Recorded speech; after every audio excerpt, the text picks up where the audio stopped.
Schumacher. Deuxième ligne, Damon Hill, Mika Häkkinen. Troisième ligne, Gerhard Berger, Martin Brundle. Quatrième ligne, Nicola Larini, Rubens Barrichello. Cinquième ligne, Christian Fittipaldi, Jos Verstappen. Sixième ligne, Heinz Harald Frentzen, Mark Blundell. Septième ligne, Gianni Morbidelli, Ukyo Katayama. Huitième ligne, Michele Alboreto, Eric Comas. Neuvième ligne, Pierluigi Martini, Eric Bernard. Dixième ligne, Karl Wendlinger, Aguri Suzuki.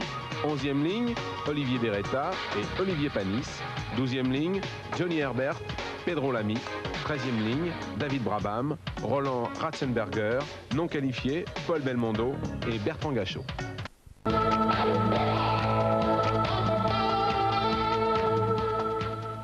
Bonjour à toutes et à tous, merci d'être avec nous sur TF1 en cette heure si matinale. Et si vous prenez l'antenne maintenant, eh bien, bienvenue à Aida au Japon, sur le circuit de Tanaka, où va se dérouler le deuxième Grand Prix de la saison 1994, le Grand Prix du Pacifique.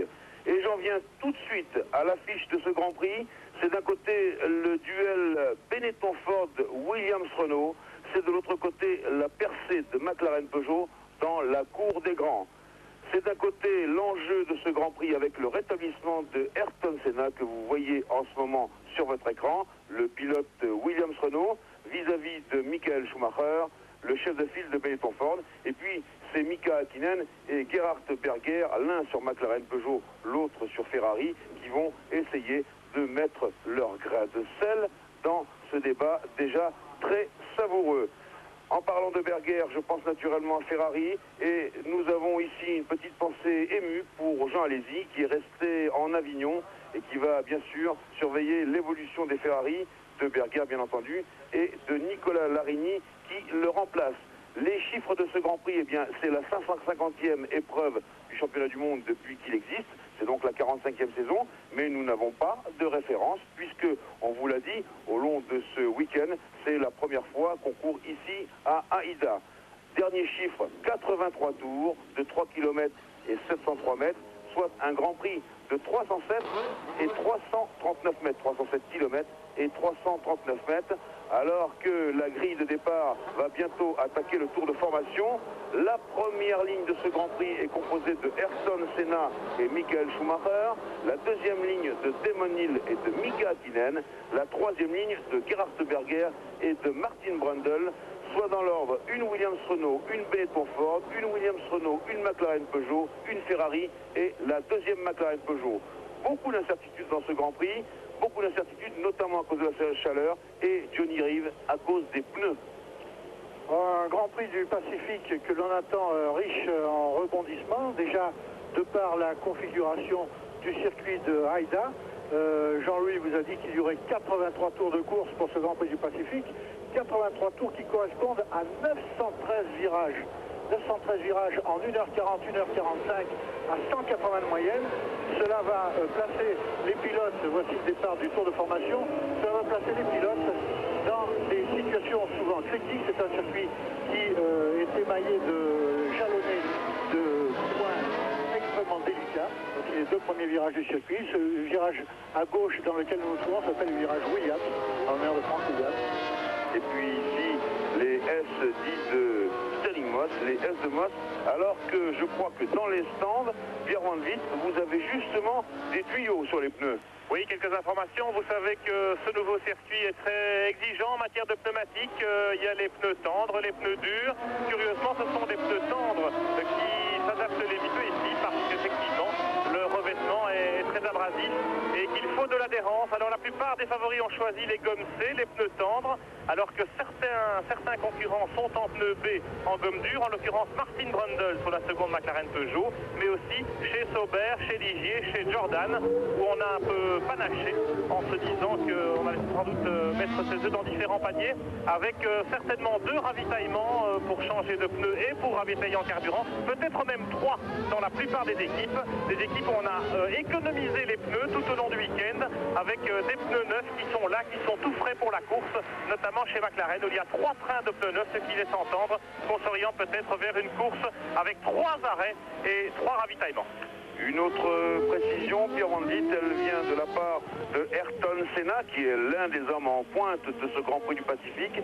Ayrton Senna, lui, est totalement sûr que entre ces 2 ou 3 changements de pneus et de ravitaillement, eh bien, il changera de qualité de gomme. Ce serait sinon du suicide, nous a-t-il dit. Et puis, vous avez bien fait de souligner que plusieurs équipes ont économisé les pneus. D'ailleurs, hier, pendant les qualifications, eh bien, ni Schumacher, ni parmi les autres gros bras Hakkinen n'ont tourné. Et puis là, pour les tours de mise en formation, vous savez que de la grille de départ, vous savez qu'on peut faire 2 ou 3 tours. Eh bien, les pilotes ont été très prudents. Ils n'en ont fait qu'un seul et ils se sont immédiatement arrêtés. Senna, Schumacher rejoignent leur emplacement. Un dernier petit mot pour vous dire que Hakkinen s'élance sur le mulet chez McLaren Peugeot, mais il n'y a pas eu de problème technique particulier, simplement le Finlandais préférait le comportement de la voiture de réserve ce matin au warm-up. Alors que sur cette grille ne figurent pas Bertrand Gachot et Paul Belmondo, je vous le rappelle, ils ne se sont pas qualifiés pour ce Grand Prix du Pacifique. Je le répète, 83 tours de 3 km et 703 mètres. Alors que la grille s'installe tout doucement et que vous voyez, ou vous avez vu plutôt, que le public japonais est venu nombreux, malgré les problèmes logistiques. Vous savez qu'on n'avait pas le droit de prendre sa voiture ici pour venir sur ce circuit. Il fallait passer par le car. Alors que je vois un drapeau jaune qui s'est agité là-bas dans le fond. Serait-ce une voiture qui a calé? Non. Les 2 voitures de sécurité prennent la roue des 2 fils de Formule 1. À droite sur votre écran, Ayrton Senna. À gauche, Michael Schumacher. Le drapeau vert agité, et c'est bientôt non. Il va y avoir procédure jaune. Non, on ne pouvait pas faire ça. C'est interdit par le règlement. Mais enfin, c'est parti quand même, malgré le drapeau jaune. Alors pas Schumacher. Oui, surprise Senna, et un contact avec Hakkinen et Larini et Senna, je crois, d'ores et déjà dehors. Et c'est au premier plan Blundell qui est arrêté. Eh bien écoutez, ça a beaucoup cafouillé. Quand il y a un drapeau jaune, le starter doit envoyer la procédure jaune. C'est le règlement. Et là, Roland Brunserat, eh bien, aurait dû faire agiter le clignotant jaune du Grand Prix et non pas le feu vert. Alors là, de 2 choses l'une, Jean-Louis, soit la course est maintenue, elle se poursuit sur sa lancée, soit le drapeau rouge est mis, un départ nouveau sera donné, et ce qui offrirait une chance à Senna de participer à ce Grand Prix du Pacifique. Si la course n'est pas interrompue, eh bien Senna est déjà out. Pierre, oui, pas de drapeau rouge pour l'instant, un drapeau jaune simplement agité à la hauteur de la direction de course. On va voir au passage évidemment des leaders à la fin du premier tour. Il est vrai que la piste est libre dans le premier virage où s'est produit de l'accrochage entre Hakkinen, Senna, Larini. Voici le départ. Voilà. C'est pas Nice là-bas dont on voit les mains agitées qui a calé au départ. Et normalement, on aurait dû, je le répète, employer la procédure jaune. Alors que Hakkinen a percuté Senna à l'arrière au moment où ils abordaient le premier virage. Alors que Michael Schumacher vient de boucler son premier tour de course. Que vous voyez toujours, vous, les images au ralenti. Voici, vue de haut, là-bas. Celui qui était derrière, Panis, qui est l'ami, a bien déboîté. Et voici aussi les images de l'accrochage entre Mika Hakkinen, Senna et Larini qui vient de Senna. Retour au stand d'Eric Comas sur la Roseford. Malheureusement, Eric Comas qui a perdu l'aileron avant, sans doute dans l'embouteillage, dans le carambolage du premier virage. Alors, le classement, alors que l'on voit Frank Williams et Senna, eh bien, qui n'aura pas pu défendre sa chance. En tout cas, il a fait quoi? 300 mètres dans ce Grand Prix du Pacifique. C'est Schumacher qui est en tête devant Mika Hakkinen et devant Damon Hill. Benetton Ford, McLaren Peugeot, Williams Renault. Derrière, en 4e position, c'est la Ferrari de Berger. Le 5e est Barrichello, le 6e Brundle, le 7e Fittipaldi, le 8e Frenzen, le 9e Verstappen, le 10e Morbidelli, le 11e Katayama, le 12e Alboreto, le 13e Martini, le 14e Suzuki et le 15e Benlinger. Donc on peut dire que pour Senna, 0 points après 2 Grands Prix. Et maintenant, chose faite. Alors que Schumacher reste à 2 secondes et 6 dixièmes d'avance sur Mika Hakkinen à l'issue du premier tour. Et que Hill est à 3 secondes et 7 dixièmes. Et que Senna, déçu, et on le comprend naturellement, eh bien, regarde passer les premiers tours de ce Grand Prix. Quelle déception terrible pour le triple champion du monde brésilien. Mais tout cela, je le répète, a un petit peu cafouillé. Et je pense qu'on n'en restera pas là dans ce domaine.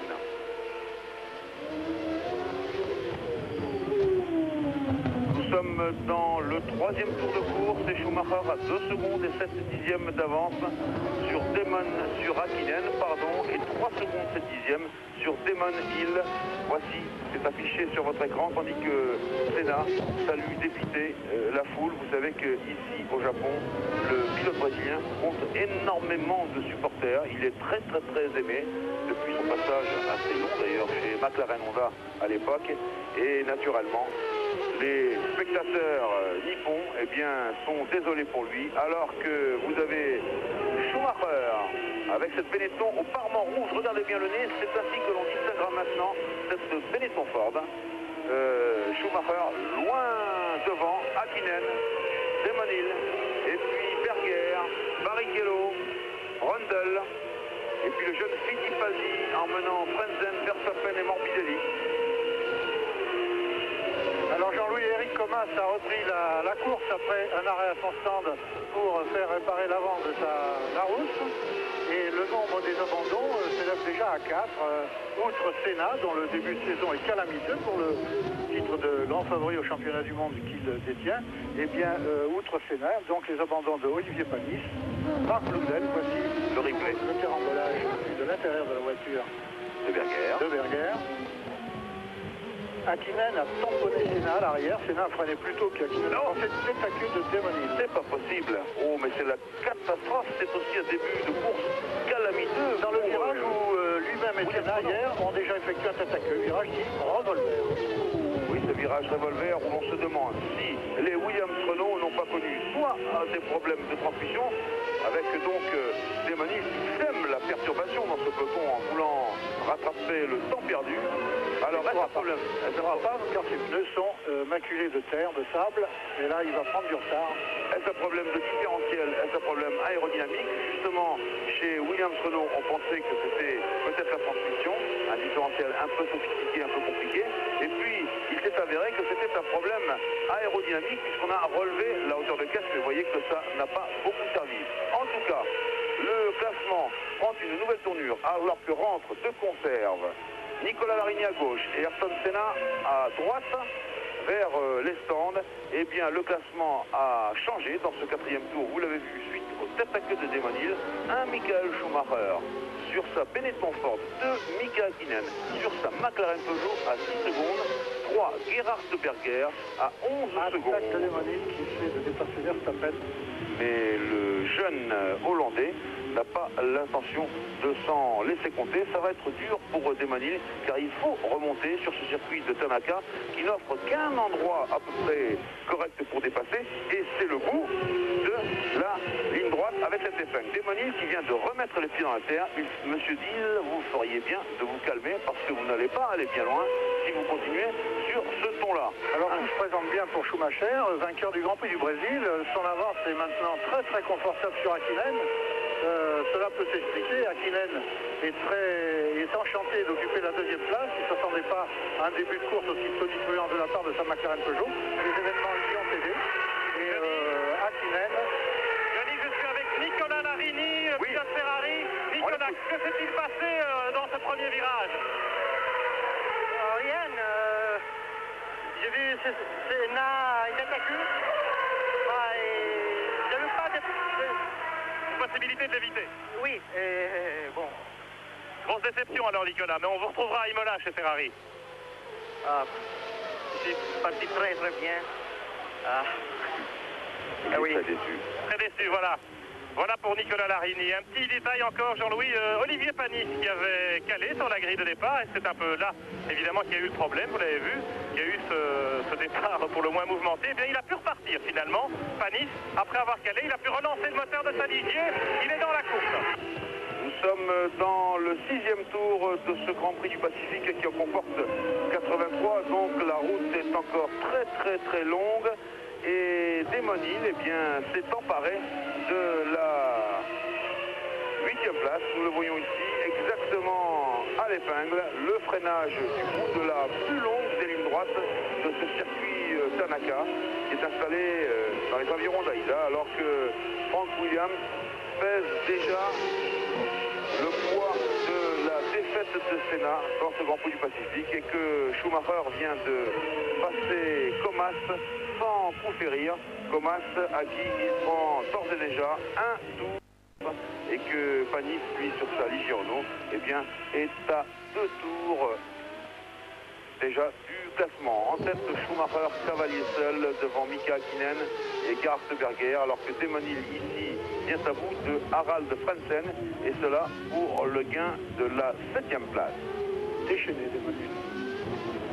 Déchaîné, je comprends pourquoi d'ailleurs tout à l'heure il a failli repartir dans la poussière en cet endroit précis. Pierre. Non, Jean-Louis, simplement, je viens de voir Mark Blundell, une des autres victimes de cet accrochage du premier virage, très déçu aussi, avec la Tyrrell Yamaha qui était assez bien placée sur la grille de départ et en ce début de course.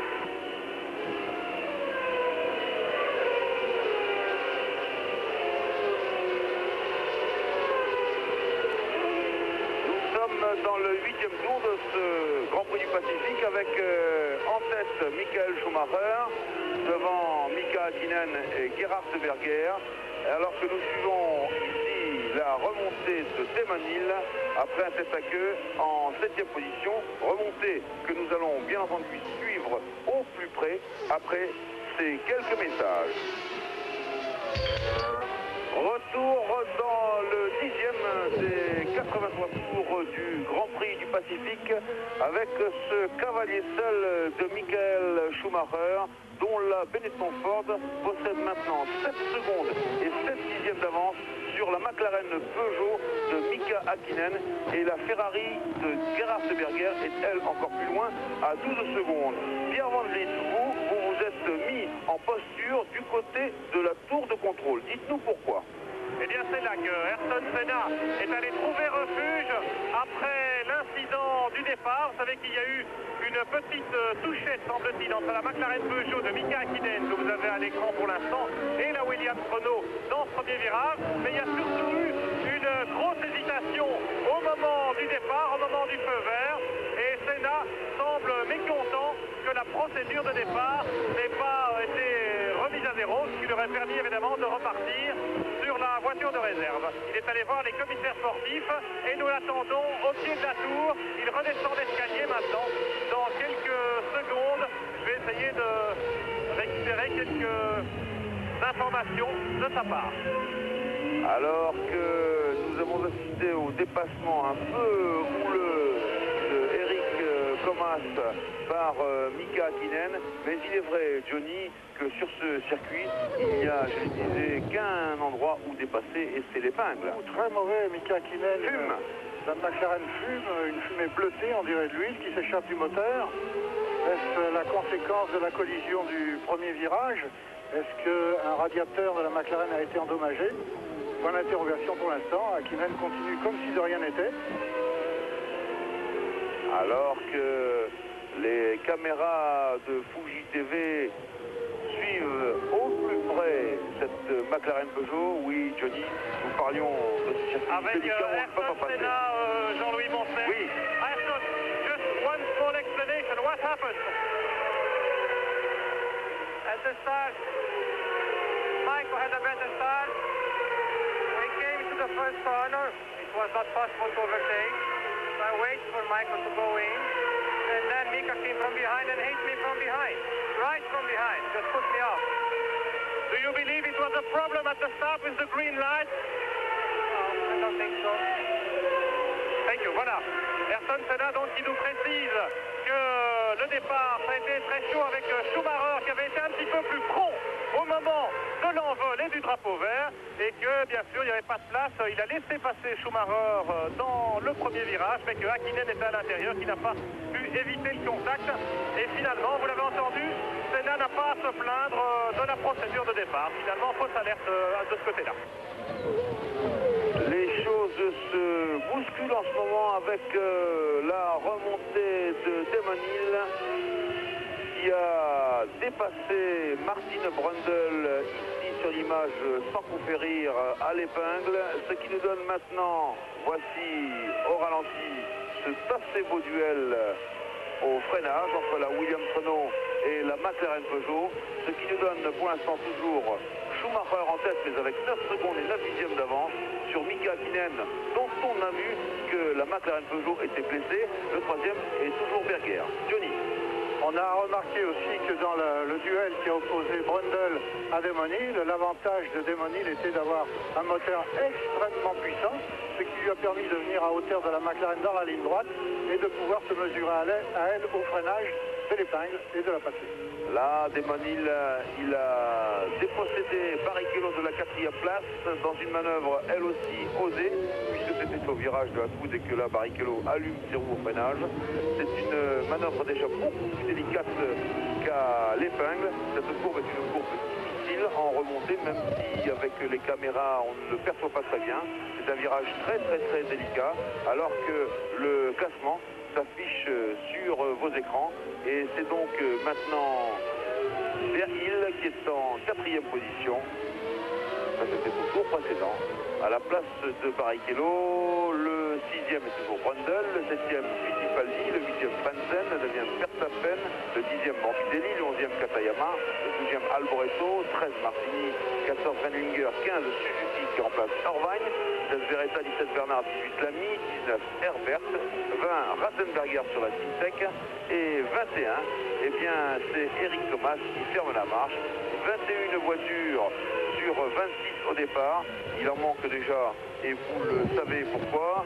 Ayrton Senna a été poussé hors la piste par Mika Hakkinen alors que Schumacher vient de bloquer ses roues dans cette épingle, mais ça lui arrive souvent, Mika, de bloquer ses roues à cet endroit précis. Vous savez que maintenant il n'y a plus de contrôle anti-patinage, il y a des tas de nouvelles règles, il n'y a plus d'assistance de freinage, il n'y a plus d'anti-blocage et naturellement on retrouve un pilotage bien plus dépouillé, plus pur si je puis dire. Et la moindre erreur, bien, elle est tout à fait visible. On regarde Michael Schumacher conduire sa Benetton Ford et on joue tout de suite au jeu top position.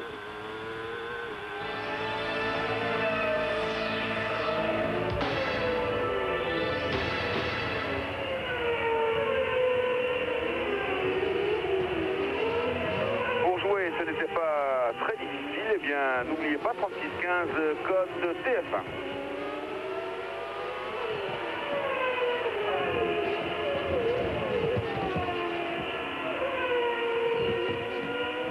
Et on revient, Johnny, à une bataille un peu plus lointaine dans le peloton, là où Schumacher eh bien, va devoir se tailler la part du lion parmi les attardés.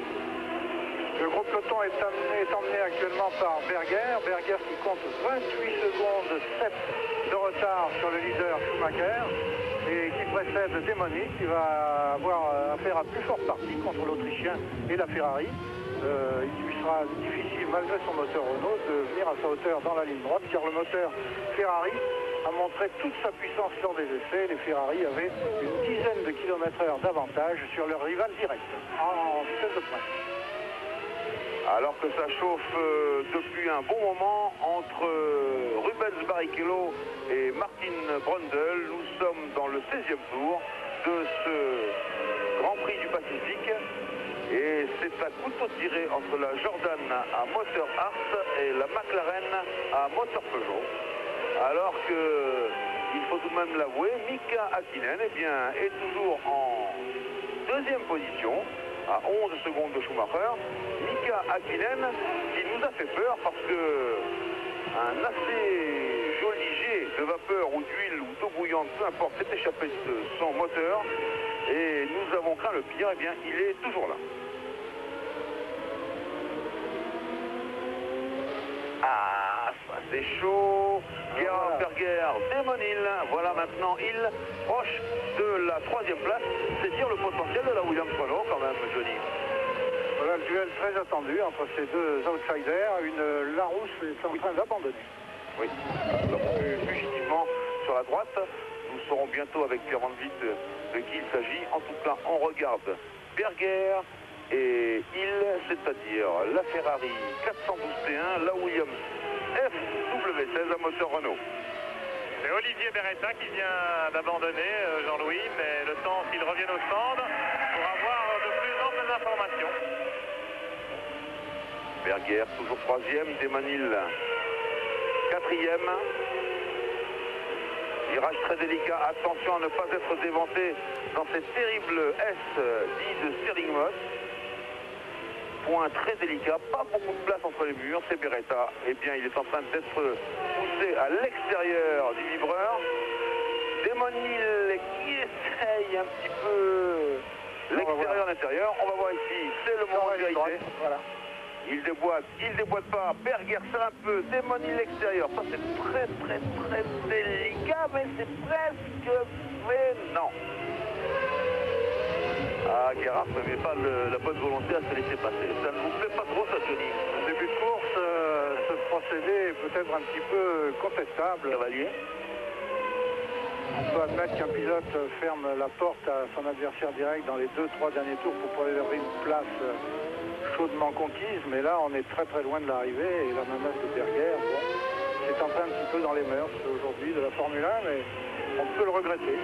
Oui, nous les regrettons comme vous. En tout cas, par là, Berger signifie à Hill, eh bien mon vieux, il faudra plonger à la corde, mais enfin, on peut risquer également l'accrochage.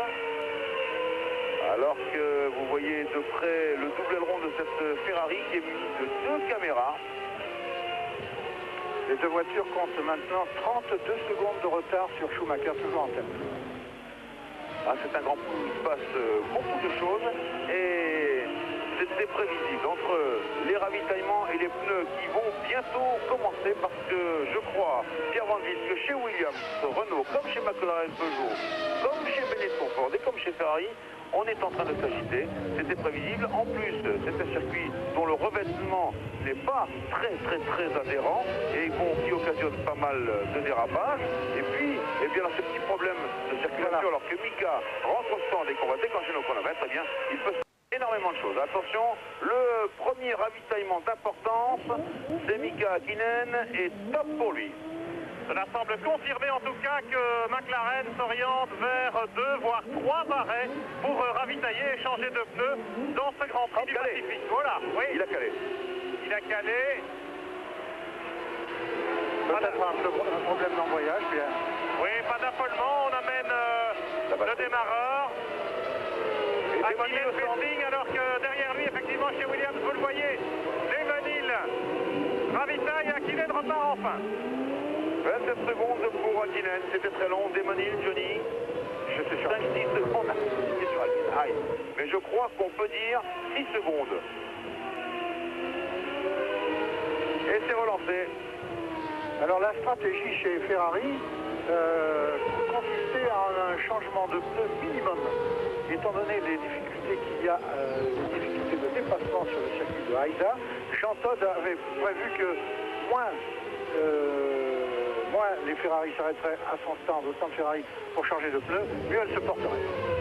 Eh bien, écoutez, vous êtes en train de donner raison à Jean Todt, puisque en l'état, nous sommes dans le 20e tour de ce Grand Prix du Pacifique, et Schumacher est toujours en tête avec sa Benetton Ford, devant la Ferrari de Gerhard Berger, à 34 secondes, certes, mais tout de même en deuxième position, alors que, vu de nos cabines de commentaires télévision, eh bien, McLaren Peugeot est toujours sur le pied de guerre, de même que Benetton Ford, et que Ferrari, juste derrière, vous voyez que nous avons ces 4 stands bien en face de nous, et évidemment aussi du côté de chez Williams Renault, eh bien, Desmanil ayant ravitaillé, on est maintenant les mains dans les poches, car je rappelle l'événement d'importance de ce Grand Prix du Pacifique, si vous prenez l'écoute de TF1 en ce moment, c'est que Senna a abandonné au bout de quelques dizaines de mètres de course. Il a été poussé hors de la piste par Mika Hakkinen à la suite d'un départ tendu.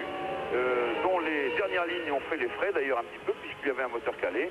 Et naturellement, Senna n'a pas pu descendre ses chances puisque aussitôt derrière, Larini est sorti et l'a percuté dans le sable.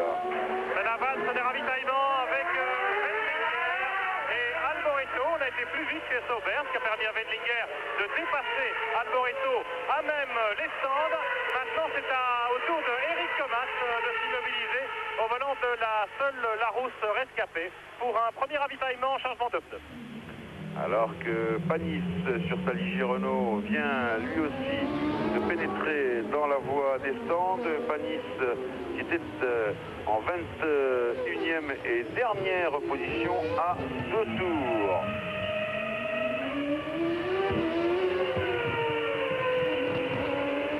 La caméra suit maintenant Michael Schumacher dans ce 21e tour de course.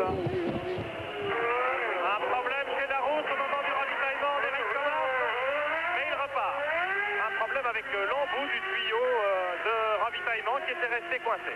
Ça peut arriver, il faut le décrocher très sèchement. En tout cas, ce n'est pas dans ce tour-là que Schumacher va s'arrêter.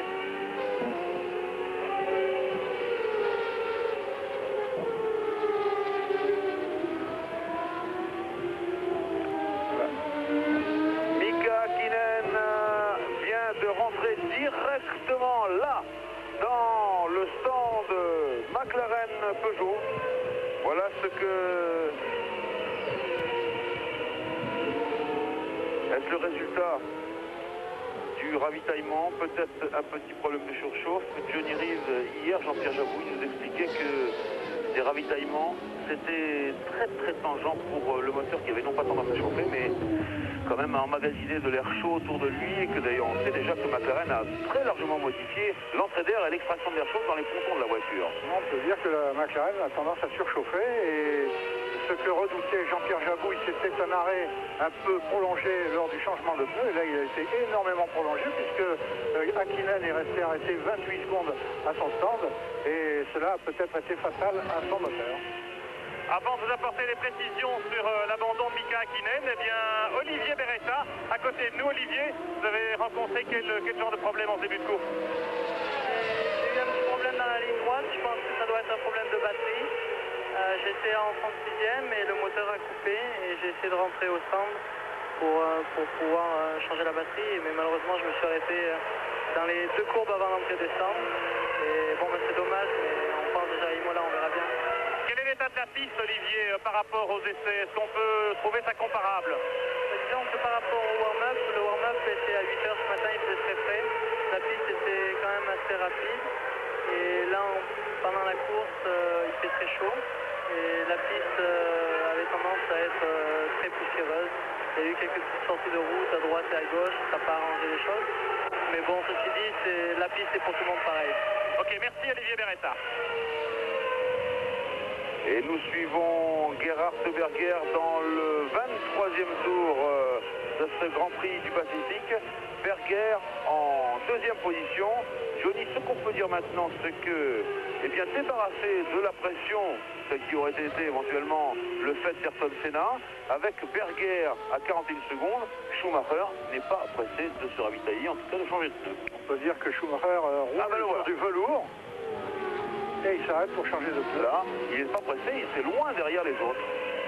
Avec 41 secondes d'avance sur Berger, il va certainement reprendre, à moins qu'il y ait un incident au stand, il va certainement reprendre la piste devant l'Autrichien, devant la Ferrari, et conserver sa première place. Voilà, 8 secondes. C'est très très beau.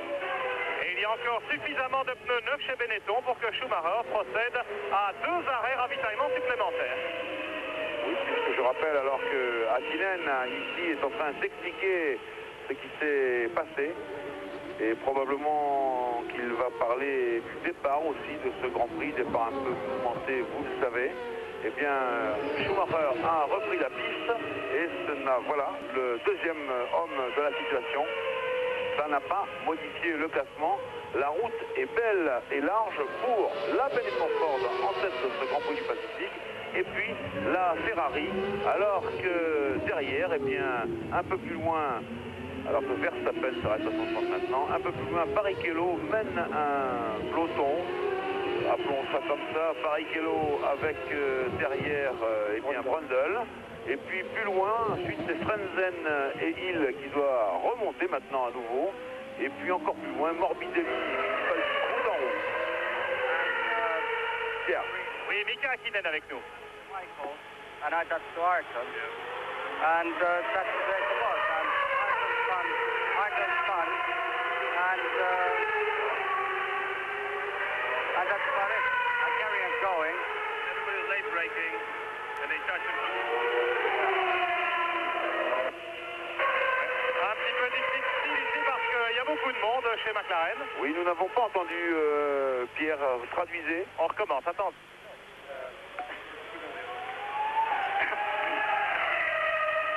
Well, but that happened. The green light came on. I was very close to Quand la lumière Ayrton, verte s'est allumée, and j'étais looked très like près Ayrton d'Ayrton. was touched the Michael. At the same time, Ayrton Faites slowed down attention. very quickly, and I got to Ayrton. Michael qui est parti And très vite. unfortunately, Ayrton spun. And it was Et very close malheureusement, to j'ai un peu me too. glissé. And that's about it. Et j'ai touché Ayrton et voilà tout. Voilà donc Jean-Louis pour le problème au moment du départ. Et pour ce qui concerne le problème technique, peut-être Pierre que vous pourrez en demander la raison à Jean-Pierre Jabouille. Oui, c'est un problème de pression hydraulique, semble-t-il, sur la McLaren Peugeot de Mika Hakkinen.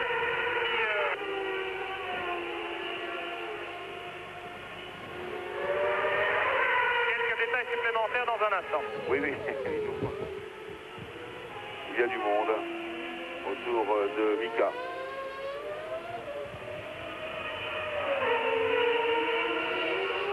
Alors Jean-Louis, peut-être rappeler les écarts.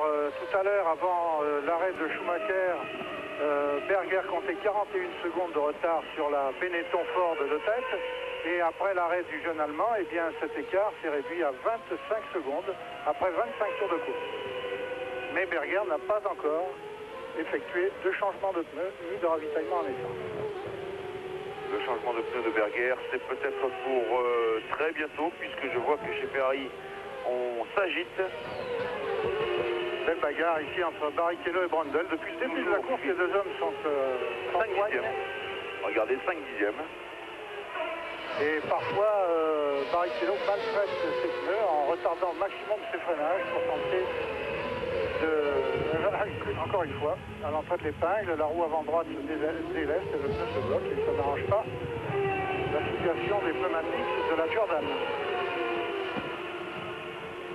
Un Schumacher, 2 Berger, 3 Barrichello, 4 Brundle, 5 Hill, 6 Morbidelli. Tel est le classement au 27e tour, alors que nous sommes encore loin de la mi-course. Je vous rappelle que le Grand Prix du Pacifique, ici à Aïda, compte 83 tours.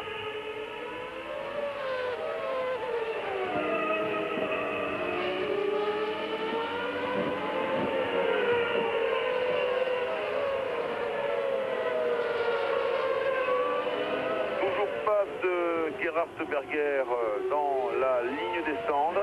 Alors, on va aller rapidement à Paris et on se retrouve dans quelques instants.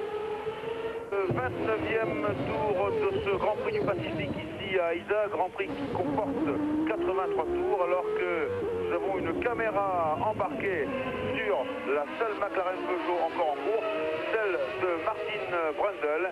Et non loin de Martin Brundle, il y a la Benetton Ford de Jos Verstappen qui est prête à le dépasser. Le classement, c'est 1 Michael Schumacher, 2 Rubens Barrichello depuis l'arrêt de Gerhard Berger, arrêt qui a coûté 10 secondes à la Ferrari. Le troisième est Damon Hill et l'écart entre ces trois hommes, c'est Schumacher, Barrichello à 34 secondes et Hill à 36 secondes. Le quatrième, c'est toujours donc Gerhard Berger à 50 secondes. Et puis vient ensuite route en roue, Fittipaldi, Brundle, Verstappen. Et Frentzen, lui, est un peu plus loin. Et ce que vous avez à l'écran devant vous, eh bien c'est le jeune Christian Fittipaldi avec l'excellente Arrows à moteur Ford. Et puis derrière, Brundle. Et puis ensuite, Jos Verstappen, l'homme de tête n'est autre que Michael Schumacher, vous le savez, depuis le départ, et il mène son cavalier seul avec la plus grande aisance.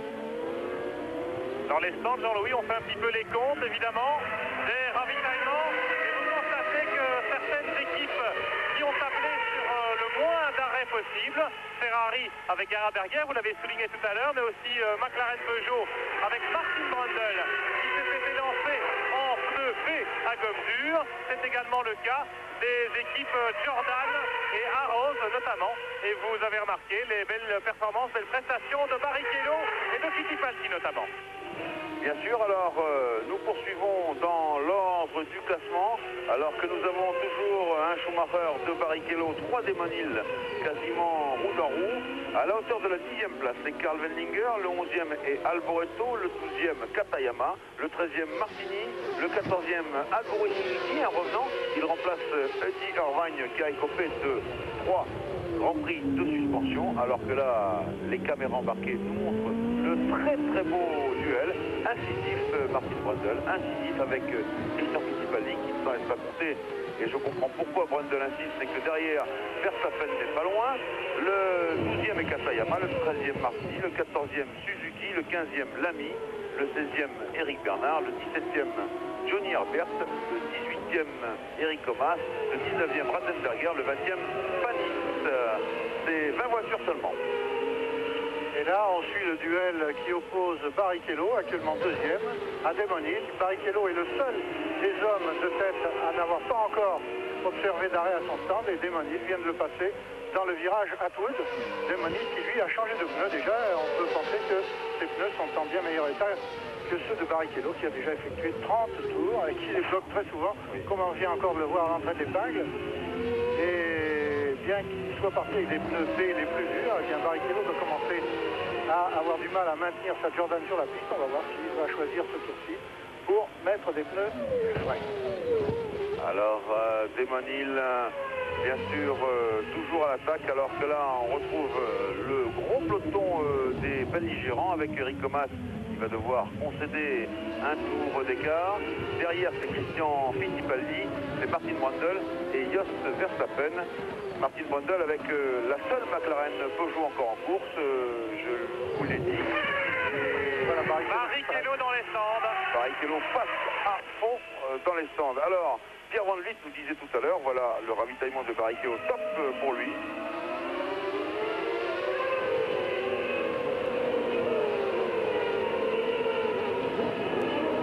Top, 8 secondes et 6 dixièmes pour Barrichello.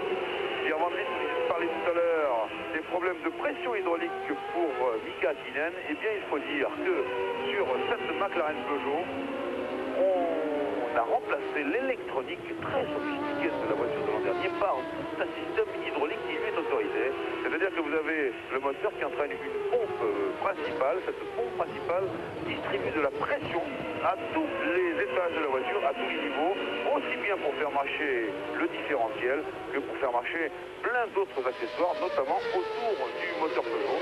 Et que quand la pression hydraulique tombe, et bien quand la pompe s'arrête, et bien c'est le cœur de la voiture qui ne bat plus et l'abandon est irrémédiable. C'est effectivement une défaillance de cette pompe hydraulique qui a entraîné, vous l'avez dit, l'abandon de Mika Hakkinen. Un petit peu de difficulté pour nous évidemment d'aller aux informations, parce que vous savez que nous ne sommes pas censés passer dans le pit lane. On passe par derrière, mais on parvient quand même à se faufiler, rassurez-vous. Pierre Van Vliet, vous aurez bientôt une combinaison unifugée, puisque c'est la règle. Et tiens, justement, alors qu'il y a tout ce beau peloton au milieu là, de l'écran avec Christian Fittipaldi et Martin Brundle, on va faire un petit jeu top position. Pas facile celui-là.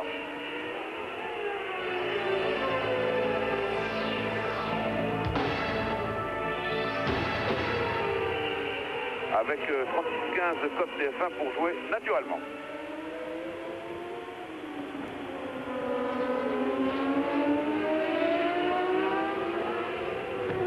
La Benetton Ford, apparemment rouge de Michael Schumacher dans le 34e tour.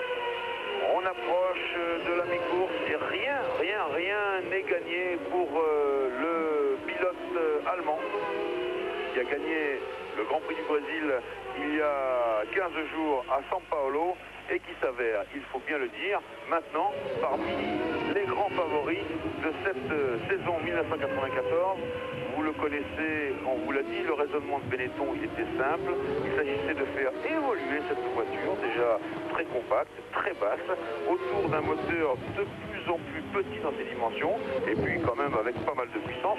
Ce fameux moteur Ford ZTEC R, avec 8 cylindres seulement, à comparer aux 10 cylindres des Renault et 10 cylindres des Peugeot.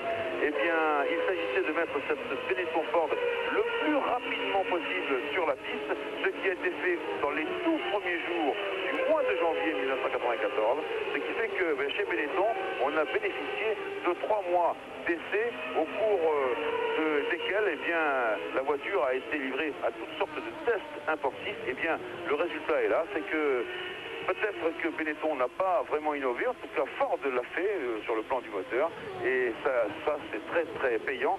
Vu un point encore, Ford tient absolument à fiabiliser son moteur ZTEC R, et justement on a procédé très récemment à un changement des pistons. Je vais même vous dire un petit secret, le poids d'un piston du Ford ZTEC, c'est 305 grammes.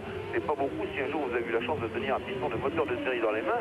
305 grammes, on a estimé que c'était pas assez. Maintenant on a un piston un peu plus lourd, mais un peu plus solide. En tout cas, on le souhaite pour Michael Schumacher.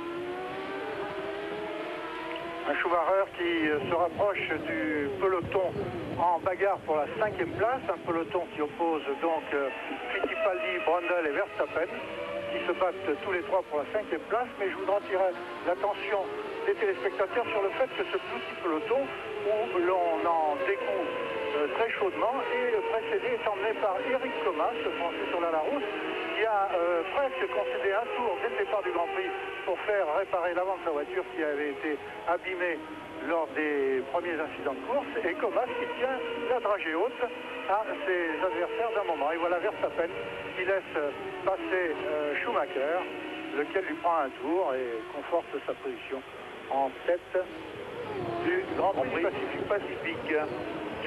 Eh ben, il n'a pas eu besoin de faire ça, Schumacher. Verstappen en bon équipier, qui a failli d'ailleurs partir un petit peu en vrac là, sous nos yeux, s'est écarté immanquablement pour laisser son leader tailler la route vers le haut du classement, plutôt le haut du Grand Prix. Mais maintenant, la partie va être moins facile parce que Martin Brundle, il n'est pas facile à dépasser, et pourquoi pas après tout. Et puis, Christophe Fittipaldi, il va être surpris de voir arriver le leader dans ses roues. Tout ça peut nous amener quelques bouleversements. On leur suit toujours. Fittipaldi, Brundle, Schumacher qui leur prend un tour, et puis là, Verstappen. Ils sont dans le dernier virage. Voilà, la grille de départ. Attention, pas aller trop loin sur le sable. Et là, ils arrivent vers ce grand droite où Senna a dû abandonner. En droite, il se prend 3e, et puis tout de suite en 4e. Ici, on est avec Michael Schumacher. Devant, là-bas, rouge. Hop, il est à l'eau, sort de la route. Eh bien... Brundle est sorti de la route sous nos yeux. Sous nos yeux. Il est revenu. Il est revenu. Ouf. Oui, ben ça, ben, voilà, une bonne manière de la part de Schumacher de se débarrasser de Brundle. Il l'a simplement intimidé et il est parti, Brundle. Attention, monsieur Brundle. Vous êtes la seule McLaren Peugeot encore en course. J'ai l'impression que Brundle a été gêné par la voiture qui le précédait dans le virage et qui a réduit sa vitesse brutalement. Oui, et puis on a vu Brundle là arracher une visière, vous savez, une visière de protection. Voilà, Comas s'écarte. Ça, c'est ce qu'il y a de plus terrible. On s'écarte pour un pilote et puis on ne pense pas qu'il y en a un deuxième. Et là, ça peut provoquer des catastrophes. Oh là, c'est très très chaud, c'est très très chaud. C'est très animé ce Grand Prix. Depuis le début d'ailleurs, puisque au moment où les hommes de tête avaient beaucoup d'avance, eh bien, sont intervenus les premiers ravitaillements. Schumacher, Hill en 2e position à 48 secondes, Berger en 3e position à 58 secondes. Pour l'instant, c'est un podium. Benetton Ford, Williams, Renault, Ferrari. Mais nous sommes... Le même podium qu'au Brésil pour l'instant. Oui, le même podium qu'au Brésil, mais nous sommes, Johnny, au 37e tour. C'est-à-dire pas encore à la mi-course. Et on revient. Fittipaldi, Schumacher, Brundle.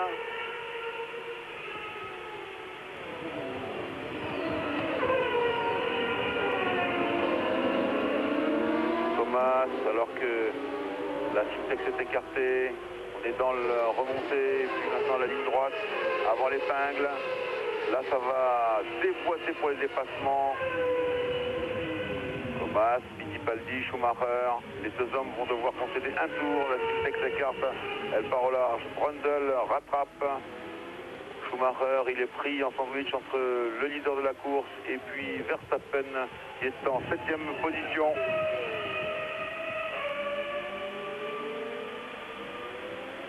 Dur ici de se frayer un chemin, Johnny, sur ce circuit. Mais rien n'urge pour Schumacher, dont l'avance sur Damon Hill est très très confortable. 38 secondes actuellement, ce qui lui permet vraiment de limiter les risques au maximum au moment des dépassements.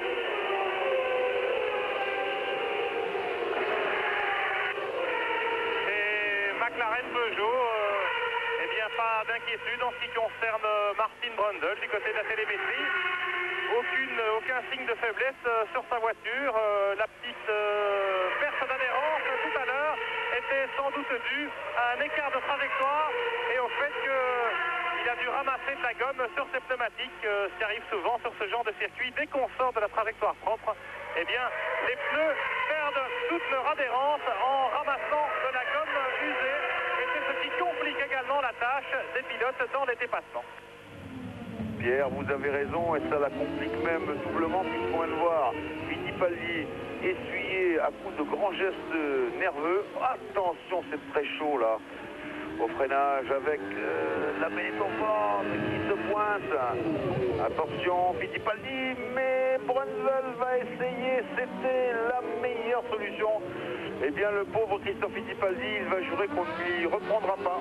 Là, c'est l'expérience qui a payé dans cette manœuvre-là. Oui. On a senti le vieux briscard de Brundle et le jeune et tendre Fittipaldi qui s'est fait blouser. Oui, c'est la différence entre près de 100 Grands Prix pour Brundle et à peine une trentaine pour Christophe Fittipaldi. En tout cas, l'homme de tête a maintenant passé ce groupe un peu chaud. Il est brisé. Et Schumacher est donc à 36 secondes devant Damon Hill. Il avait perdu du temps là-dedans après cet affrontement qui a duré quand même plusieurs tours. Berger est toujours 3e à 54 secondes du leader avec sa Ferrari. Barrichello est 4e à 1 minute et 7 dixièmes, c'est-à-dire près d'un tour bientôt. Alors que derrière, le 5e Brundle, le 6e Fittipaldi, le 7e Verstappen, le 8e Frenzel, le 9e Morbidelli, le 10e Wendlinger et puis tous les autres sont à un tour.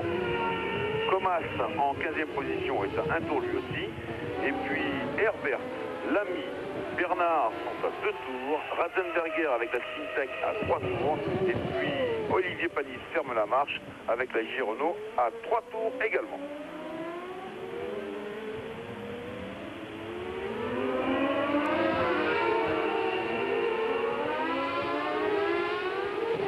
Damon Hill en 2e position alors que nous sommes dans le 40e tour de ce Grand Prix du Pacifique. Je crois cette fois que Damon Hill est moins nerveux, en tout cas plus tendre avec sa mécanique. Il a dû par radio recevoir des instructions du stand Williams Renault, lui enjoignant de rester à tout prix sur la piste. Et il faut dire à sa défense, à ce bon Damon, que si nous avons été un peu durs au Grand Prix du Brésil avec son comportement, il était vraiment très distancé par Senna, eh bien c'est qu'il avait reçu des instructions de Frank Williams. Il devait à tout prix assurer le résultat. Et comme parti du marché, il n'était pas bien portant, eh bien ceci explique cela. Damon Hill avait fait une course assez pâle et tout à l'heure il est remonté à la force du poignet. Il a été très tranchant dans ses dépassements, très incisif. Et puis maintenant il roule solitaire dans sa poche en 2e position avec devant lui Schumacher à 34 secondes et puis derrière lui Berger qui est à près de 17 secondes et 2 dixièmes exactement. Alors dans les stands, on réfléchit un peu stratégie évidemment, c'est-à-dire qui va s'arrêter le premier pour un 2e ravitaillement, changement de pneumatique, et va-t-on s'orienter vers une nouvelle série d'arrêts? Ça dépend évidemment un petit peu de l'état de la piste et surtout des écarts entre les hommes de tête. Je peux vous dire qu'on se surveille d'un stand à l'autre pour l'instant. Pierre, on peut rappeler que les premiers arrêts étaient intervenus assez rapidement puisque Damon Hill s'était arrêté au 18e tour et Schumacher au 22e tour, alors que Barrichello a attendu le 31e tour pour changer de pneu. C'est lui qui avait tenu le plus longtemps. Attention, attention messieurs, on vient de passer la flèche à Damon Hill sur son panneau, ce qui signifie retour au stand. Et c'est ce que je voulais faire, Pierre Van Vliet.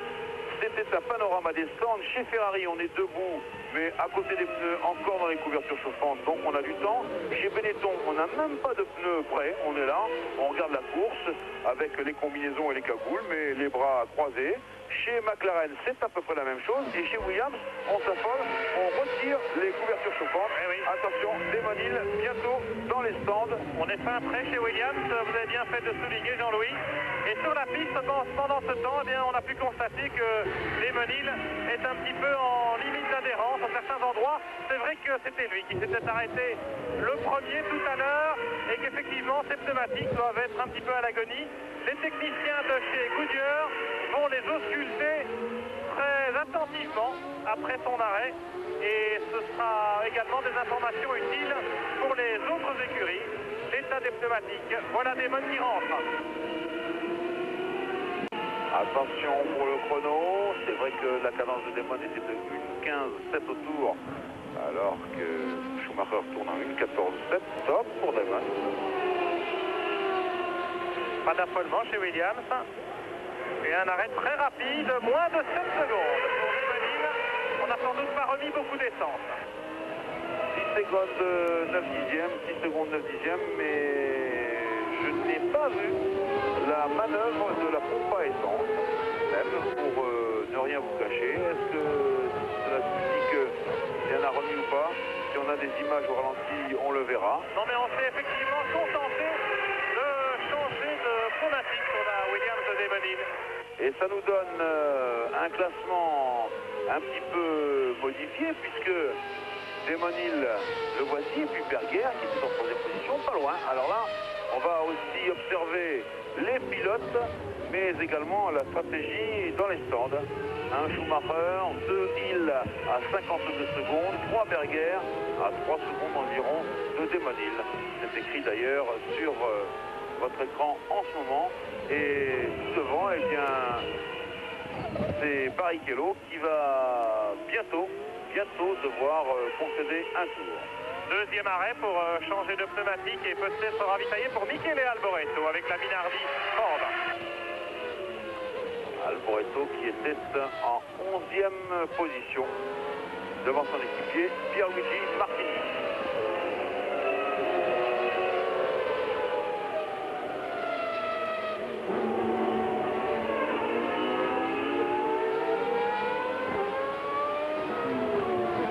Voilà les deux Minardi à moteur Ford qui s'expliquent alors que survient Berger et que Damon Hill, lui, est passé. Il y a Barrichello au milieu, Martini un peu plus loin.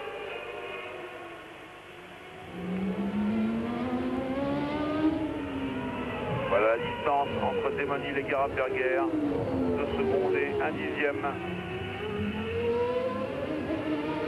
C'est très peu, mais l'un a des pneus neufs, il doit ménager, l'autre a des pneus plus vieux, il ne les ménagera pas, mais ils sont moins efficaces. Les deux hommes vont peut-être rester dans leur compartiment respectif. Nous sommes maintenant dans le 45e tour de course avec Michael Schumacher en tête.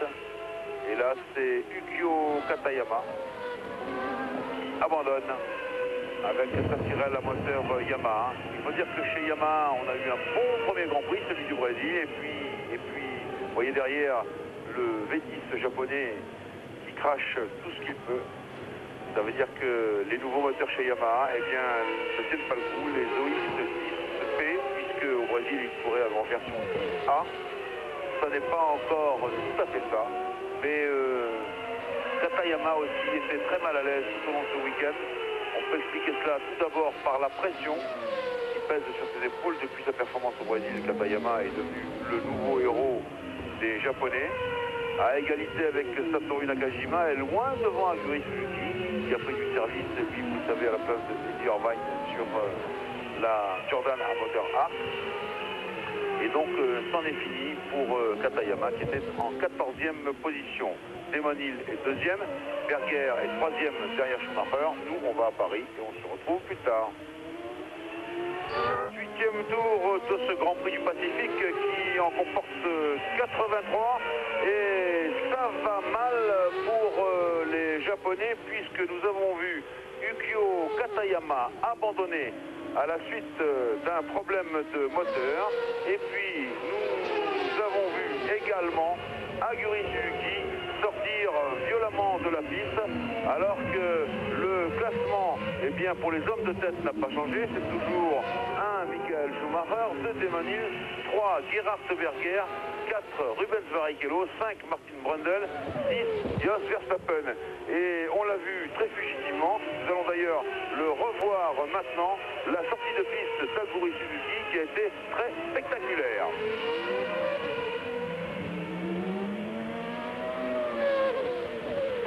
Et on revient maintenant sur Damon Hill en 2e position.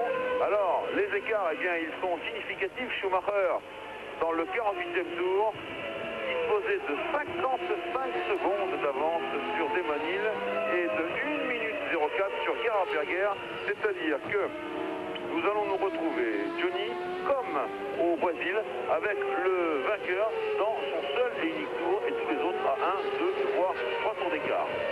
Schumacher a eu la vie facilitée par l'abandon de Senna dans le premier virage et depuis il s'est détaché en tête progressivement, lentement mais sûrement, et il n'a eu aucune difficulté à maîtriser ses adversaires, le premier d'entre eux ayant été d'abord Hakkinen, et après la disparition d'Hakkinen, son avance était considérable puisque Damon Hill payait 2 retards initiaux, un tête à queue, un gros travers, un demi-tête à queue et un arrêt très précoce pour changer de pneumatique. Mais cela n'empêche pas Damon Hill d'être remonté en 2e position, la position qu'il occupe actuellement, mais à 55 secondes de Schumacher. Vous vous souvenez qu'au terme du Grand Prix du Brésil, il y avait eu une réclamation contre la Benetton Ford de Schumacher. Cette réclamation, elle émanait de l'écurie Jordan. Eh bien, elle a été rejetée. Attention à ce blocage de frein. Elle concernait ces dérives aérodynamiques que l'on voit à l'entrée d'air des pontons. Eh bien, elle a été rejetée car elle n'était pas dans l'esprit du règlement, mais attention, elle l'était dans la lettre. Et au moment où je parle de Schumacher, eh bien, je vois que chez Benetton Ford, on commence cette fois à s'affoler. On a sorti les pneus hors des couvertures. Est-ce pour Schumacher, est-ce pour Verstappen? En tout cas, c'est vrai que Michael, dans son 49e tour, il avait 55 secondes d'avance sur Damon Hill. Il les a toujours d'ailleurs, donc il a largement le temps de voir venir les choses. Et ça va d'ailleurs donner du souffle à Berger, qui était pas loin de concéder un tour de retard, ce qui est la sanction suprême malgré tout. Alors que là, c'est Martin Brundle. Aïe. Oh, Damon Hill. Damon Hill arrêté. Eh bien, ça continue de plus en plus mal pour cette équipe Williams-Renault. Frank Williams, qui regarde ses écrans de contrôle, qui doit sans doute écouter, en tout cas Patrick Head le fait, par le système de radio, il doit écouter Damon Hill, en train de dire ce qui s'est produit. Est-ce que vous avez remarqué, Jean-Louis, que la roue avant gauche de Damon Hill ne touche pas le sol? Voici l'arrêt de Schumacher, c'est le 2e arrêt de l'Allemand pour changer de pneu et éventuellement, oui, il ravitaille en essence. Oui, absolument, on ravitaille aussi en essence, on prend son temps chez Benetton. 4 pneus neufs pour Michael Schumacher qui a, vous savez, beaucoup d'avance et qui peut repartir en solide leader de ce Grand Prix du Pacifique. 8 secondes et 3 dixièmes et Pierre Van Lith va devoir se rendre, vous le savez mon cher Pierre, chez Williams-Renault. Nous devons savoir pourquoi Damon Hill a dû abandonner. Si Si, comme Johnny le dit, c'est une rupture de suspension, je ne vois pas d'autres raisons qui permettent, ou alors une crevaison, qui permettent une roue de se promener plus haut qu'il ne convient au-dessus du sol. C'est peut-être cela, mais une crevaison généralement peut rentrer à son stand, alors que là, eh bien, pas du tout. Le temps de ravitaillement de Michael Schumacher, c'est 8 secondes et 3 dixièmes. On va attendre le 52e tour pour voir l'écart qui sépare les hommes de tête. En attendant, on va faire un petit jeu de top position et celui-là, il ne sera pas facile.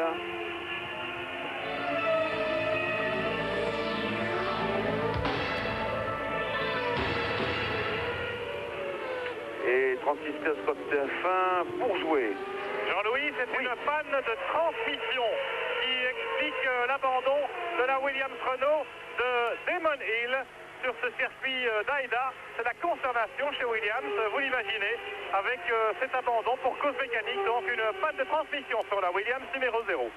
Vous savez, Pierre, que l'arbre de transmission est situé très bas et que de ce fait, il passe à travers ce qu'on pourrait appeler le triangle supérieur de suspension de la voiture. En réalité, ce n'est pas un triangle supérieur, c'est un bras de carbone assez résistant, qui a d'ailleurs un profil d'aile, puisque autant s'il était fait le mettre en profilage aérodynamique. Et ceci explique pourquoi eh bien, la Williams-Renault avait un air penché. Attention, monsieur Barrichello dans sa lutte avec Brundle. Les deux hommes sont à moins d'une seconde l'un de l'autre. Eh bien, il vient encore de faire quelques plats sur ses pneus. Et d'ailleurs, il en paye le prix avec de nombreux dérapages. Ça, c'est assez intéressant parce que c'est l'avis de Jean-Pierre Jabouille hier et c'était le bon. Brundle s'arrête au stand. Brundle, c'est un type solide et il est en train de le prouver en ce moment. Arrêt au stand de l'unique McLaren Peugeot en course après l'abandon d'Hakkinen. C'est le second arrêt pour Martin Brundle qui était pourtant parti en pneu B, mais on lui a changé les gommes lors de son premier arrêt. Il est reparti en C maintenant, ce qui explique sans doute qu'il s'arrête une deuxième fois. Ce que vous disiez donc tout à l'heure, Pierre, eh bien, c'est vrai, c'est qu'on a choisi des gommes différentes et que maintenant on connaît bien ce que valent les pneus B assez durs et les pneus C, appelons-les les semi-tendres, dans ce type de course. Et on peut vous dire effectivement que le choix des B n'était sans doute pas très judicieux. Le seul qui s'en est bien sorti jusqu'à présent, c'est Barrichello avec la Jordan, mais il est peut-être en C, je devrais vérifier l'information. C'est peut-être Suzuki qui était en pneu B chez Jordan et ceci expliquerait cela. Et cela explique également le comportement plutôt timide des Sauber Mercedes de Frentzen et Wendlinger, qu'on n'a pas beaucoup vu à la fête dans ce Grand Prix du Pacifique en raison d'une attitude extrêmement conservatrice du team manager suisse qui a donc décidé un seul arrêt de changement de pneus et de ravitaillement, ce qui veut dire que les Sauber sont partis avec beaucoup d'essence à bord également. Peter Sauber a l'habitude des courses d'endurance encore et il n'est peut-être pas très au fait de ce qui se fait en guise de mobilité en Formule 1. En tout cas, ici, nous sommes à bord de l'unique Ferrari encore en course, celle de Gerhard Berger. Berger qui est, je le rappelle, pour nos amis de Ferrari qui sont très nombreux de par le monde, Berger est en deuxième position pour l'instant derrière Michael Schumacher à 52 secondes. L'arrêt de Brundle eh bien, a quelque peu libéré Rubens Barrichello qui pourrait lui aussi monter sur le podium avec sa Jordan Hart. Le quatrième est Jos Verstappen à 1 minute 14 secondes du leader. Et puis le cinquième c'est Brundle avec la McLaren Peugeot. Brundle qui en s'arrêtant eh bien, a dû concéder un tour de retard. Frentzen, il est sixième à bord de la Sauber Mercedes, mais ça ne dénie pas du tout ce que vous nous avez dit, Pierre Angis, car effectivement, à 29 tours de l'arrivée, au bout d'un Grand Prix très très long, eh bien, si on persiste, si on fait de l'endurance, on finit bien sûr par marquer des points. C'est le cas pour l'instant de Frentzen, qui serait rentré dans les 6 premiers. Alors que c'est une Benetton Ford qui est au stand, c'est celle de Verstappen. Tout à fait, c'est Jos Verstappen, quatrième, vous l'avez dit. Mais Martin Brundle pourrait récupérer cette quatrième place puisque lui vient de s'arrêter. Verstappen mais vraiment pas beaucoup. Nous sommes dans le 56e tour de ce Grand Prix du Pacifique. Monsieur Verstappen, quand on a des coups de froid, on évite de faire ce genre de figure au nez et à la barbe de deux pauvres pilotes qui n'y pouvaient rien. Et voilà, notre ami Verstappen, et voilà Flavio Briatore qui fulmine. Et bien monsieur, il est tout content, le mécanicien de Jean-Todt de la chez Ferrari. Ça ne libère absolument pas Berger qui est toujours en deuxième position. Verstappen, il faut naturellement l'éjecter. Elle est très dure, Johnny, ce premier virage, cette première courbe après les stands. Oui, mais enfin, en quittant les stands, on peut s'étonner tout de même que voilà ce qui s'est passé. Verstappen se place immédiatement au centre de la piste pour essayer d'écarter sa trajectoire, mais il aborde le virage trop vite. La voiture part en survirage. Il bloque ses roues pour essayer de rester sur l'asphalte, mais la voiture avait trop d'élan. Et en marche arrière dans le gravier, où elle reste posée sur le ventre.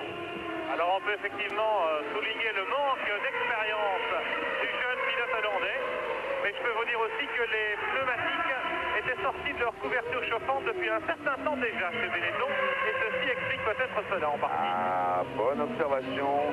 Et Flavio Briatore qui secouait la tête de mécontentement devrait peut-être voir son chef de ravitaillement pour lui dire de sortir les couvertures au dernier moment. En tout cas, ça libère de la place pour Christian Fittipaldi qui est rentré dans les points. Du coup, c'est 1 Schumacher, 2 Berger, 3 Barrichello. Et puis ces trois hommes étant dans le même tour, le 57e tour de ce Grand Prix. Le 4e est Brundle, le 5e Frentzen, le 6e Fittipaldi. Et attention, Berger entre dans les stands. Et oui, c'est chez Ferrari maintenant. On se prépare pour ce dernier ravitaillement, changement de pneumatique. Là, je peux vous dire que l'essence coule à flot dans le réservoir de la Ferrari V12. C'est un très bel arrêt pour Ferrari et Berger repart à plein tube. Alors attention, il repart. Non, il est loin la Benetton. Voilà, Berger prudent, bien au large. Ce qui permet à Barrichello de retrouver la deuxième place qu'il a occupée momentanément tout à l'heure. Incroyable et inattendu Barrichello. Eh oui, mais Barrichello, il fait son chemin vers le haut. Et tout doucement, il est convaincant, Barrichello, de plus en plus en tout cas.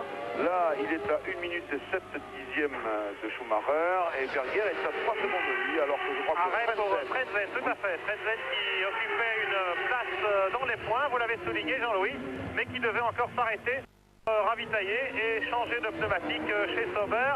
Frentzen qui repart maintenant.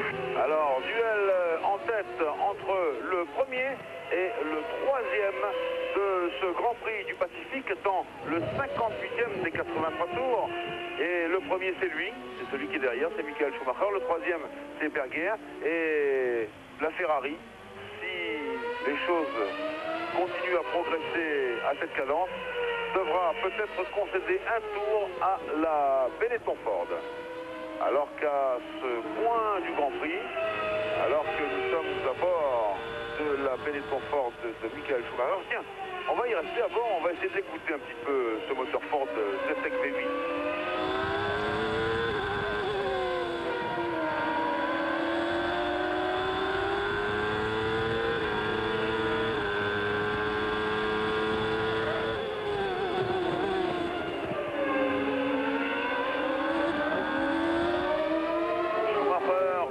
Avec sa Benetton Ford et puis devant lui c'est Gerhard Berger.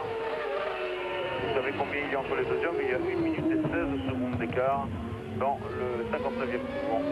Berger qui va, oui, Berger qui va probablement concéder un tour à Schumacher alors que Verstappen est en train de regagner le stand de l'équipe Benetton Ford.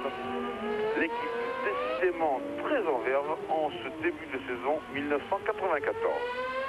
Je vous ai parlé tout à l'heure de la poursuite de la fiabilisation du moteur Ford. Eh bien, si on continue de le fiabiliser, il sera l'un des grands moteurs de la Formule 1, car je vous le rappelle, le moteur Ford ZTEC R a emporté sa première victoire lors de sa première sortie c'était il y a 15 jours au Grand Prix du Brésil, et le Ford Cosworth V8, qui fut son glorieux prédécesseur, le célèbre CFC, avait remporté sa première victoire lors de son premier Grand Prix.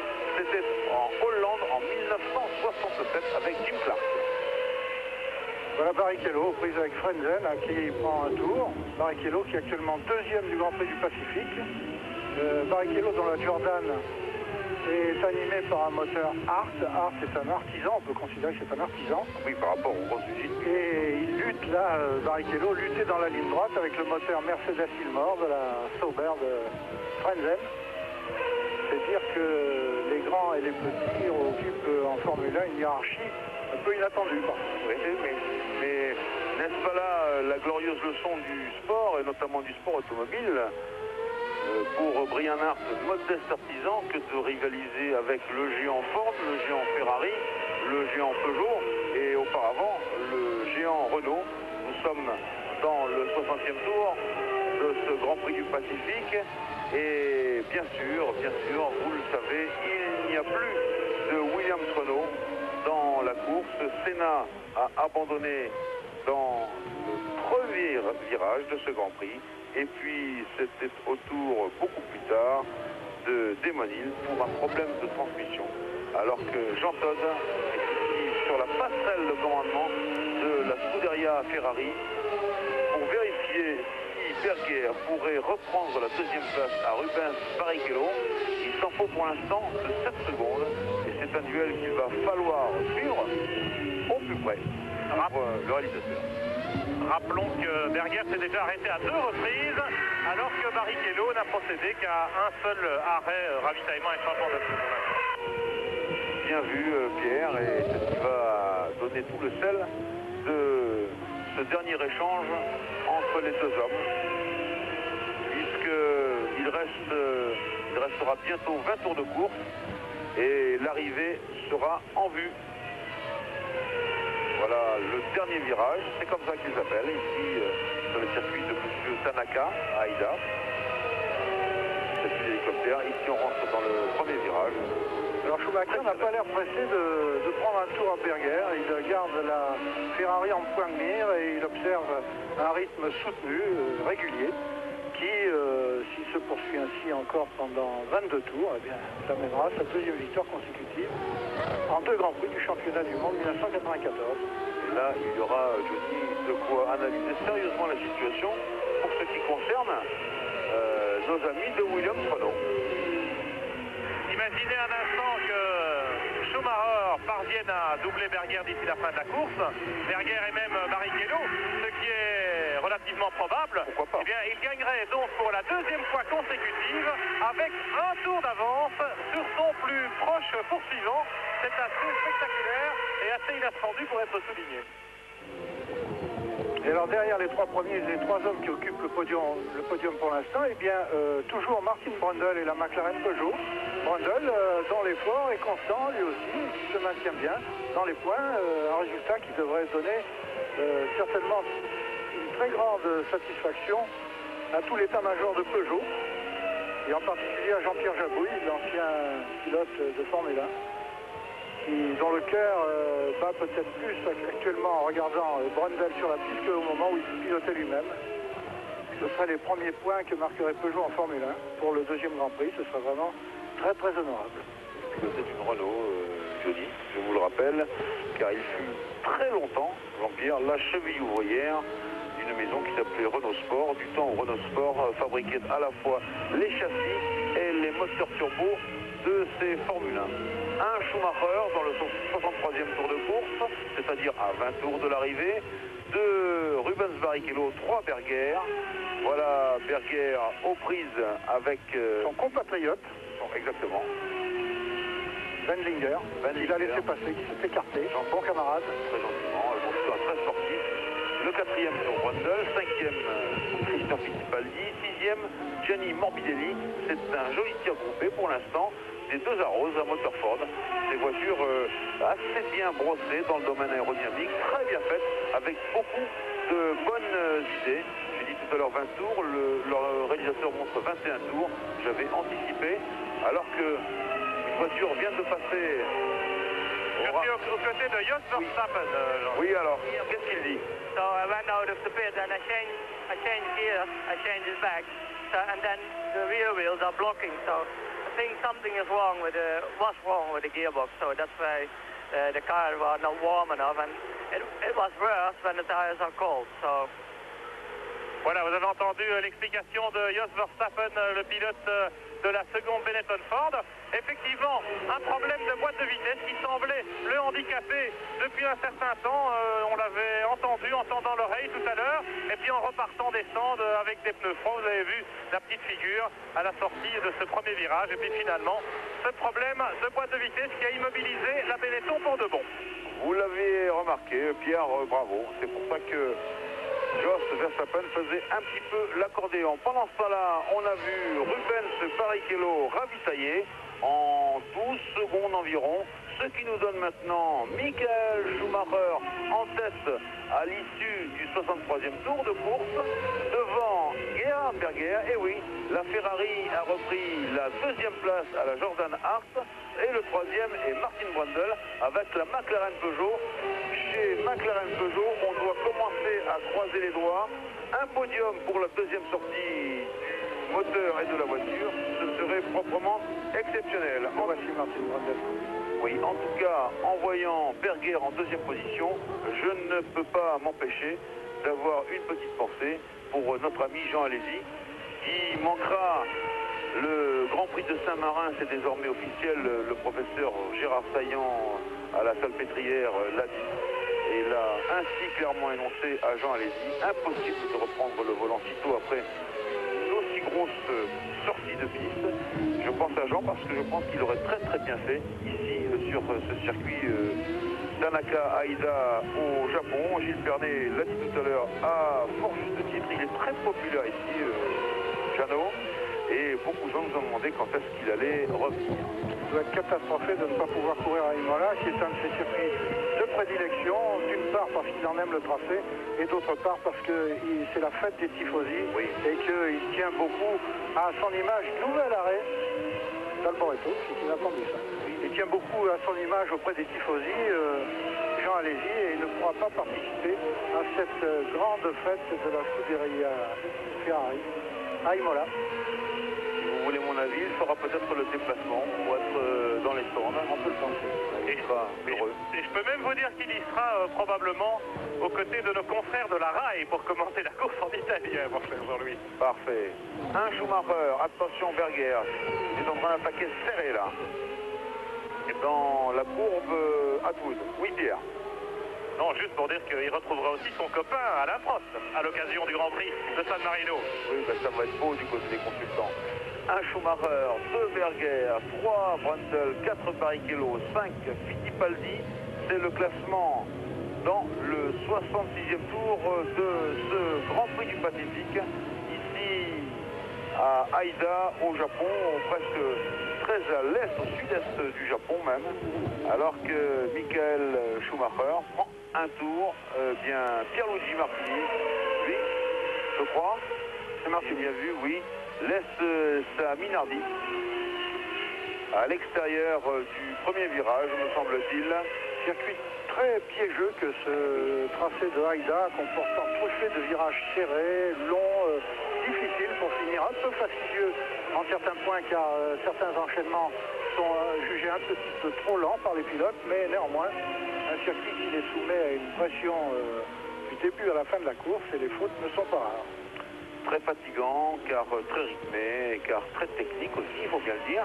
Et puis, bon, vous vous souvenez que Johnny, que Jean-Pierre Jabouille lui aussi nous a beaucoup parlé des freins.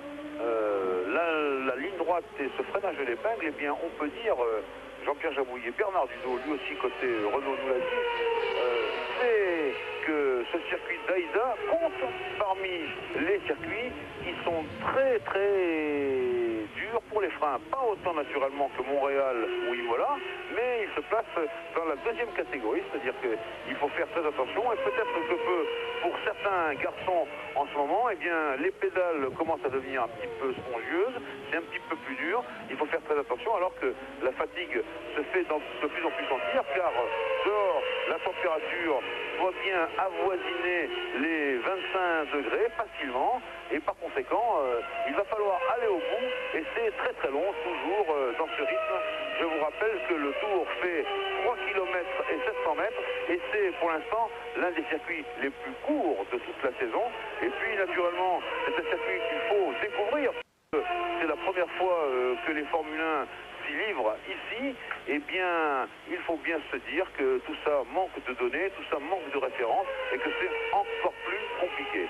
Pour l'instant, nous sommes dans le 68e tour de course avec la Benetton forte de Michael Schumacher. Vous voyez les dérives latérales à l'entrée des pontons, c'est ça, c'est la projection de cela sur le fond plat qui a entraîné la réclamation de Jordan à l'issue du Grand Prix du Brésil il y a 15 jours. Réclamation repoussée. Repoussée, je l'ai dit bien sûr, mais elle a été repoussée dans l'esprit, mais pas tout à fait dans la lettre, et cela reste à démontrer.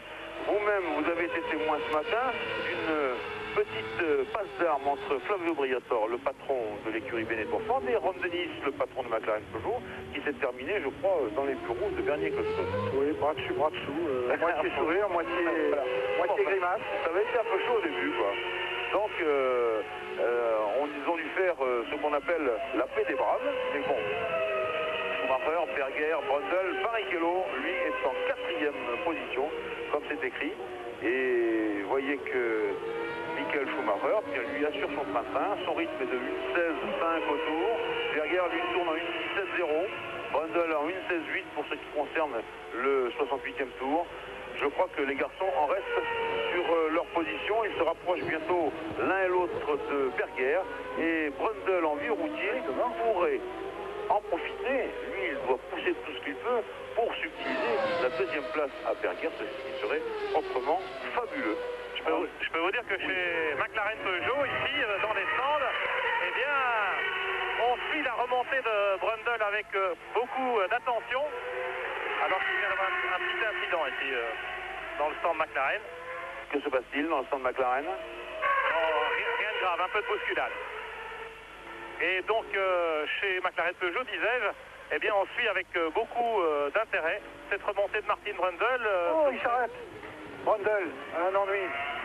Hier, pendant que vous parlez, j'avais Brundle en vue devant nous, dans un virage au loin là-bas, et j'ai vu sa McLaren au ralenti. Il va peut-être entrer au stand, observez bien ce qui va se passer.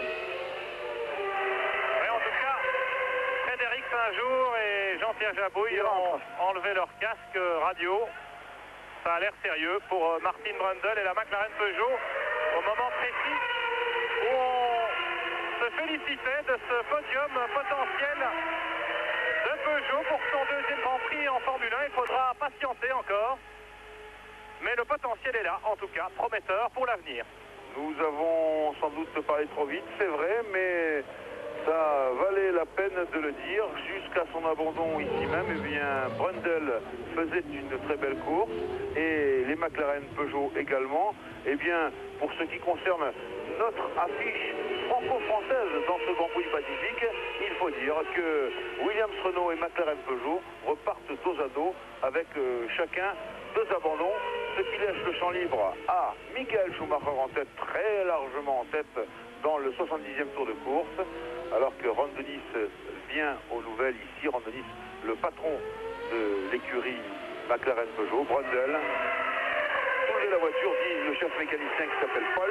Oui, il y a une fumée assez significative qui s'échappe du capomoteur, Jean-Louis. On peut imaginer qu'une surchauffe serait à l'origine de cet abandon. Précision dans quelques instants. Bien sûr, alors que Schumacher, eh bien, prend un 3e tour, même probablement un 4e à Johnny Herbert et sa Lotus, un moteur Honda Mugen. Chez Lotus, on attend avec impatience l'arrivée de la nouvelle 109. Ici, on a affaire à la 107C qui est véritablement dépassé, surtout dépassé parce que le moteur Honda Mugen est très puissant et qu'il a tendance même à un peu vriller le châssis de cette Lotus. Jean-Louis, un petit mot avec Jean-Pierre Jabouille, le directeur de Peugeot Sport. Jean-Pierre, la raison d'abandon de Martin Brundle? La raison, c'est que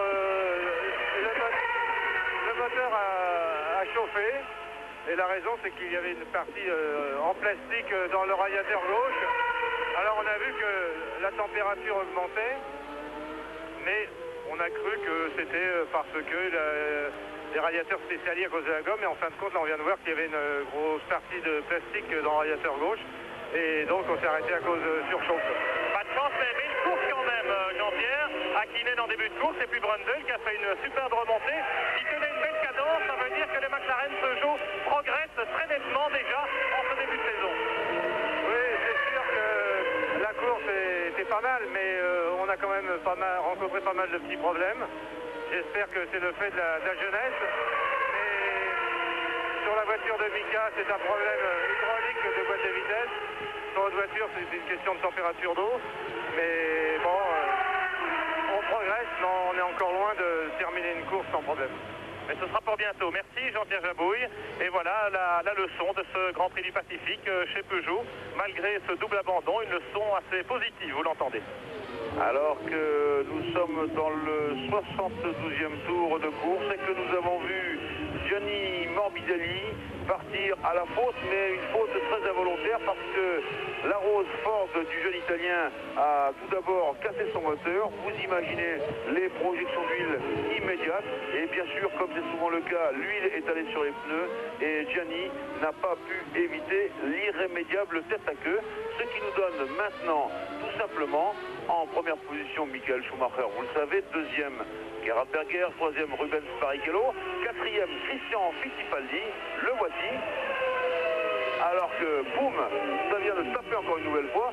Cinquième, c'était Frentzen, le sixième, Wendlinger. Là, c'est Alboreto et Wendlinger. Alberto et Wendlinger, eh bien, ils ne profiteront pas non plus de l'abandon de Morbidelli.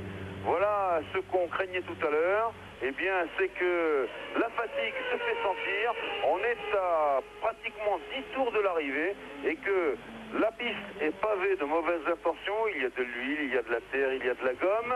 Et puis, la fatigue aidant, eh bien, ça commence à se faire sentir de tous les côtés. Voilà, au premier plan, la voiture de Karl Wendlinger, la Sauber à moteur Mercedes. Et puis, là-bas, avec les fortes traces de contact, voici les images au ralenti. Eh bien, ce qui s'est passé avec la Minardi. Une attaque de Alboreto qui part d'un peu loin par rapport à Wendlinger, qui ne l'a pas vu, qui braque. Il ne s'attendait pas à être attaqué d'aussi loin par l'Italien. Accrochage et tout se termine sans mal pour les pilotes, heureusement. Johnny Rive, hier, dans les qualifications, nous avions déjà remarqué que l'aileron arrière des Minardi était rien moins que bien vibrant. Je me demande s'il n'y a pas non plus quelque chose à voir de ce côté-là. En tout cas, on peut considérer pour l'instant que cet aileron est presque dangereux.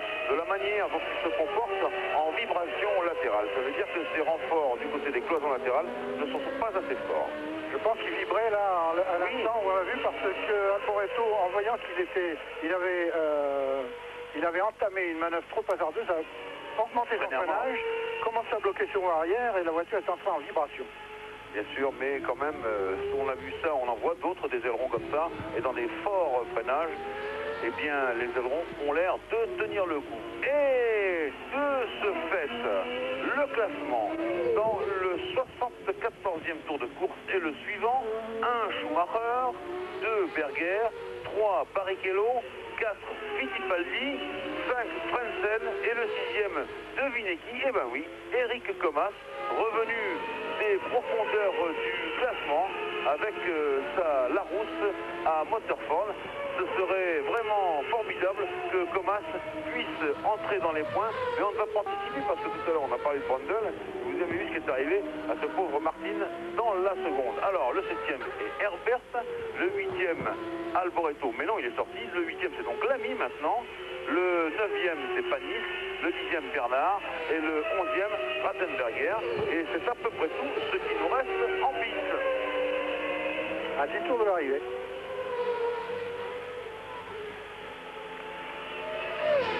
C'était donc à ne pas manquer. Un Grand Prix qui tient à la fois à la vitesse, mais qui tient à la fois à l'endurance, comme c'est souvent le cas dans ces circuits très tortueux. Johnny, je prends pour exemple, par exemple, le Grand Prix de Hongrie, où il y a beaucoup de voitures, un petit peu à la queue leu-leu, et puis les forces s'épuisent, et puis il y a des coupes sombres dans le peloton. Les dépassements sont difficiles, les pilotes perdent un petit peu de leur lucidité avec la fatigue, et bon, les accrochages se produisent parfois. Pas très graves, mais qui ont une incidence déterminante sur le classement. Là, on vient d'assister à l'abandon de Morbidelli, qui était 5e au moment où il a abandonné, et puis à l'accrochage de Wendlinger, qui allait entrer dans les points avec Alboreto, qui était aussi à l'affût. Et tout cela a bénéficié à Eric Comas, dont la course est extrêmement courageuse et bonne, il faut dire, en dépit de son retard initial. Et puis, si vous regardez bien la piste de près, vous pouvez voir qu'elle est maintenant jonchée de débris de toutes sortes, mais notamment de gomme, et qu'il est hors de question de mettre une roue en dehors de la trajectoire. Vous voyez, avec des pneus luisants, là, comme ceux de Christian Fittipaldi, eh bien, si on s'écarte, on est sûr de ramasser une quantité de gomme terrible qui entraîne probablement des vibrations, et des vibrations tellement parasites qu'elles peuvent vous forcer à la toute petite bêtise, mais celle-ci serait définitive. Le classement apparaît sur vos écrans. Un Schumacher, 2 Berger à 1 minute et 13 secondes. Les deux hommes, et ces deux hommes-là seulement, sont dans le même tour. Le 3e, Barrichello, et le 4e, Fittipaldi. Le 5e, Frentzen, et le 6e, Comas. Pour l'instant, Ce que l'on voit ici devant Berger. Pour l'instant, ce sont ces 6 garçons qui rentrent dans les points. Eh bien, on surveille évidemment l'écart qui sépare Berger de Barrichello en 3e position. À peu près 18 secondes, 17 secondes. Écart qui semble stable, ce qui signifie que Berger contrôle bien la course. Il se maintient d'ailleurs toujours devant le leader, Michael Schumacher, qui va sans doute le suivre jusqu'au bout, sans chercher à tout prix à le doubler. On est prêt éventuellement à un dernier arrêt, mais cela ne semble pas nécessaire, évidemment. Et puis, Berger étant toujours sous la menace de la Jordan de Barrichello, il ne faudrait pas prendre de risques inutiles dans ces 10 derniers tours. Voilà l'écart qui s'affiche, il est de 18 secondes, un peu plus même, entre les deux hommes. Les sépare pour l'instant une marche du podium, mais celui dont on ne parle pas beaucoup parce qu'on ne le voit pas, mais il est tellement loin devant, c'est tout de même Michael Schumacher, qui est pour l'instant du 1er au 77e tour. Il n'a pas bougé de la tête, sauf pour les ravitaillements, Johnny, même pas. Non, il n'a jamais perdu la première place. Justement. Donc, de bout en bout, c'est ce que pour l'instant on peut appeler le cavalier seul par excellence. Alors maintenant, en Formule 1, je crois qu'il va falloir commencer à apprendre à parler l'allemand parce que les pilotes germaniques commencent à prédominer. On en a ici 2 aux 2 premières places de ce Grand Prix. Ils sont 3 Autrichiens, 2 Allemands. Et ils marquent la Formule 1 d'une empreinte assez profonde. Il va falloir que j'apprenne à prononcer le mot Schumacher. Schumacher, oui, comme on le dit depuis la Coupe du Monde de football, de grande mémoire en France. En tout cas, si vous dites cela, Johnny, il faut alors rendre 2 hommages. Un premier hommage à Mercedes, parce que c'est Mercedes qui a groupé autour de lui un certain nombre de pilotes. Vous savez qu'en endurance, il y avait ce qu'on appelait le Mercedes Junior Team. Et cette idée, eh bien, il faut rendre hommage à celui qui l'a eu en premier. C'est Jochen Nierfach, qui était un homme, qui est toujours un homme de compétition, qui est un proche de Jean Todt d'ailleurs. C'est un homme qui a conduit au Mans il y a déjà longtemps dans des Ford, je crois, dans l'équipe Ford, dans l'équipe Porsche plutôt, et puis qui peu à peu a fait son chemin. C'est lui qui a eu l'idée du Mercedes Junior Team, et je crois que c'est lui qui a eu l'idée, bien entendu, de garçons comme Frentzen, mais aussi Schumacher, mais aussi Wendlinger, mais aussi Kreuzpointner et bien d'autres. Eh bien, c'est lui qui aujourd'hui doit être content de voir cette domination germanique des hommes, pas pour l'instant des machines, mais après tout ça ne saurait tarder, puisque je vous rappelle que la Sauber Mercedes est en 5e position. Peut-être, c'est vrai, Pierre Van Vliet l'a dit, nous sommes un peu trop conservateurs du côté de nos amis de Sauber, mais il va falloir se mettre au bout du jour. Et comme Mercedes doit arriver quelque part, eh bien ce n'est pas sans arrière-pensée. Le constructeur allemand est là pour gagner, comme ses homologues français et comme ses homologues américains. Et comme vous parlez de Jochen Nerfasch, Jean-Louis, eh bien il n'en était pas à son coup d'essai du junior team. Souvenez-vous, il avait été directeur sportif chez Ford au début des années 70. À l'époque, ils ont lancé Jochen Mass notamment. Et puis le célèbre BMW Junior Team, au bon vieux temps de la Formule 2, c'est pas à vous que je dois le rappeler, était également une initiative de Jochen Nerfasch. Et les Allemands qui ont mis beaucoup de temps à sortir de bons pilotes et qui ont ont été frappés par le destin avec les disparitions de Stefan Bellof et de Manfred Winkelhock notamment dans les années 80, eh bien viennent de sortir une fameuse triplette, les 3 juniors de chez Mercedes, avec Heinz Harald Frentzen qui fait très forte impression en ce début de saison. On peut même parler de révélation du début de saison avec Frentzen dans les points de ce Grand Prix du Pacifique et qui a carrément mis dans l'ombre le grand Karl Wendlinger, son équipier autrichien. Pierre, il faut aller jusqu'au bout des confidences et dire que c'est Jochen Mass qui a été le professeur de tous ces jeunes gens qui nous a dit que Frentzen était relativement plus rapide que Karl Wendlinger. Alors il faudra voir ça de plus près. En attendant, on a vu des images et on continue à voir des images d'Eric Comas qui est toujours 6e, c'est notre représentant à nous. Mais un point pour l'équipe Larousse, ce serait formidable car cette équipe, elle a été tirée par les cheveux du destin. On l'a relevée grâce à un financement d'un grand groupe français et c'est tant mieux pour Gérard Larousse et ce serait une belle récompense pour cette équipe que de pouvoir recommencer à grimper vers le haut. Plus loin dans le classement, le 7e est Herbert, le 8e est Lamy, et puis le 9e est Olivier Panis, devant son équipier, Éric Bernard, les 2 Ligier Renault. Bien oui, à défaut d'être compétitives, et on sait pourquoi elles ne sont pas compétitives, les Ligier Renault, on l'a appris au début de ce Grand Prix avec Gilles Pernet et Pierre Van Vliet, eh bien, les 2 Ligier Renault, elles ont quand même leur moteur qui tient le coup, et puis après tout, même Eric Comas ici, qui vient de procéder un tour, ne nous en voudra pas de dire que ce moteur Renault, côté il a tenu le coup puisque les 2 voitures sont là. Il faut vraiment maintenant que l'équipe ait son sort vraiment entre ses mains et puis qu'elle puisse vraiment commencer à préparer et à construire une nouvelle voiture car la Ligier actuelle, on va l'appeler JS39B, mais enfin c'est vraiment la voiture de l'an passé. JS39 petit B. Oui, vraiment petit B.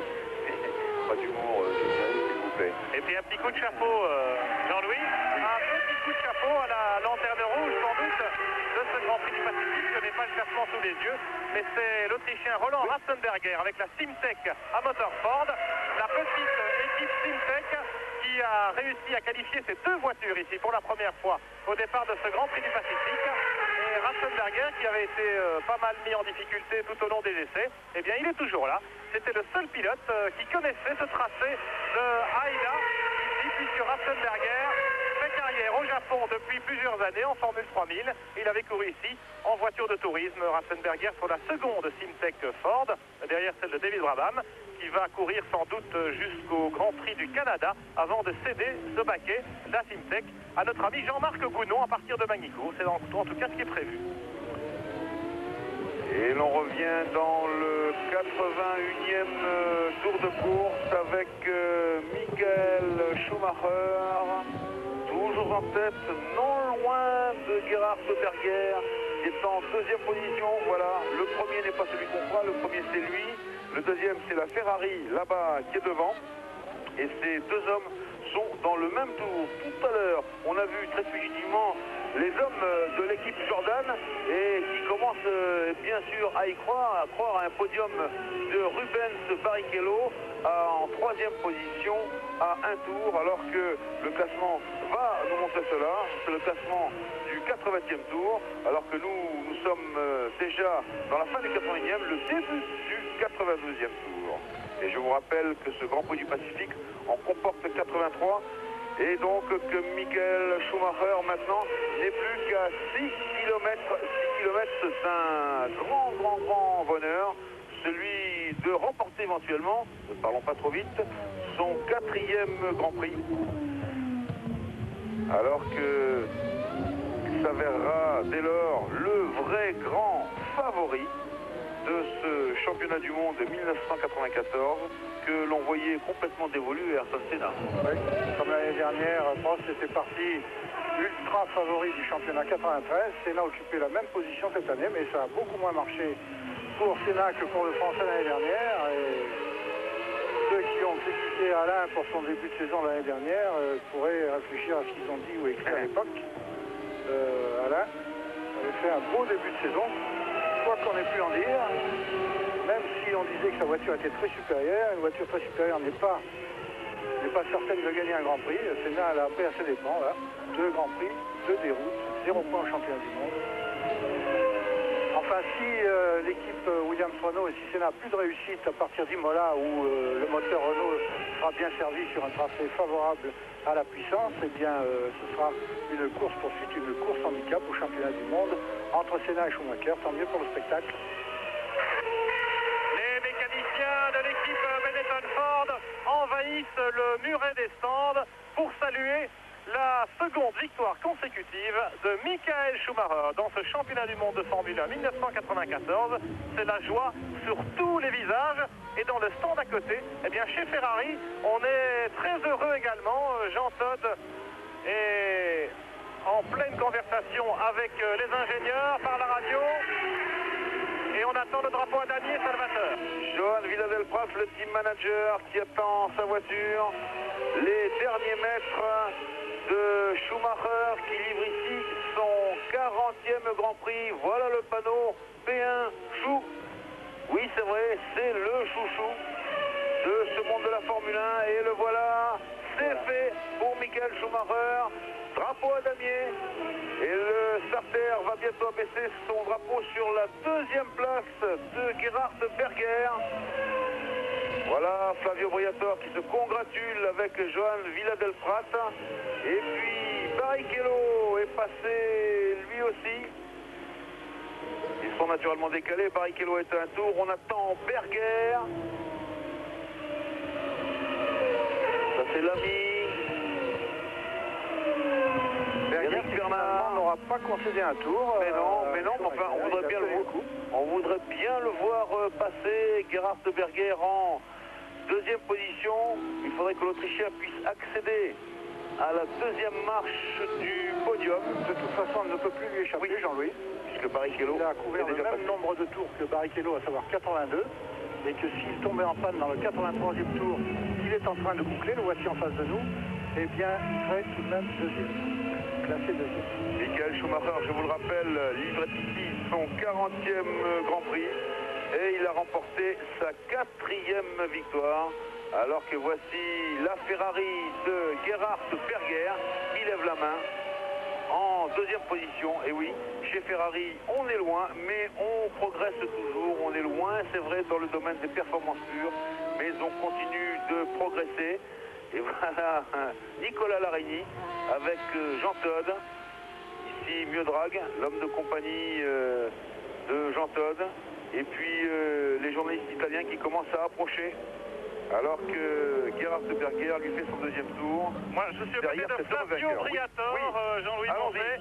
Alors Flavio, une formidable victoire encore pour Michael Schumacher dans ce Grand Prix du Pacifique. Oui, courez à côté de lui, Pierre. Parce qu'il y a Michael qui rentre juste à l'instant. Et Flavio lui fait un signe, lève un point. Et pas d'antipatinage. Et non, il y en a plus. Ça, je peux vous dire qu'il y a une belle trace de gomme. Flavio, formidable victoire à la régulière, même si les Williams-Renault ont été malchanceuses ou en difficulté. Oui, je pense que Senna, quand elle est sortie Senna, on n'avait pas de problème. La seule chose, c'était un accident ou quelque chose de mécanique, mais le mécanicien, il a travaillé très bien.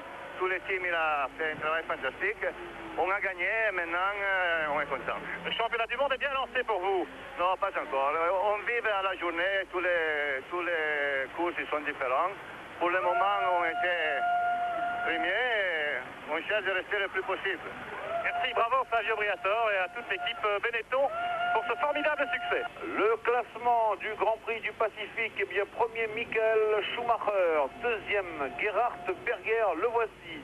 3e Rubens Barrichello, 4e Christian Fittipaldi, 5e Hans Harald Frenzen, 6e Eric Comas. Voici le classement des 6 premiers et nous nous retrouvons tout de suite pour la cérémonie du podium.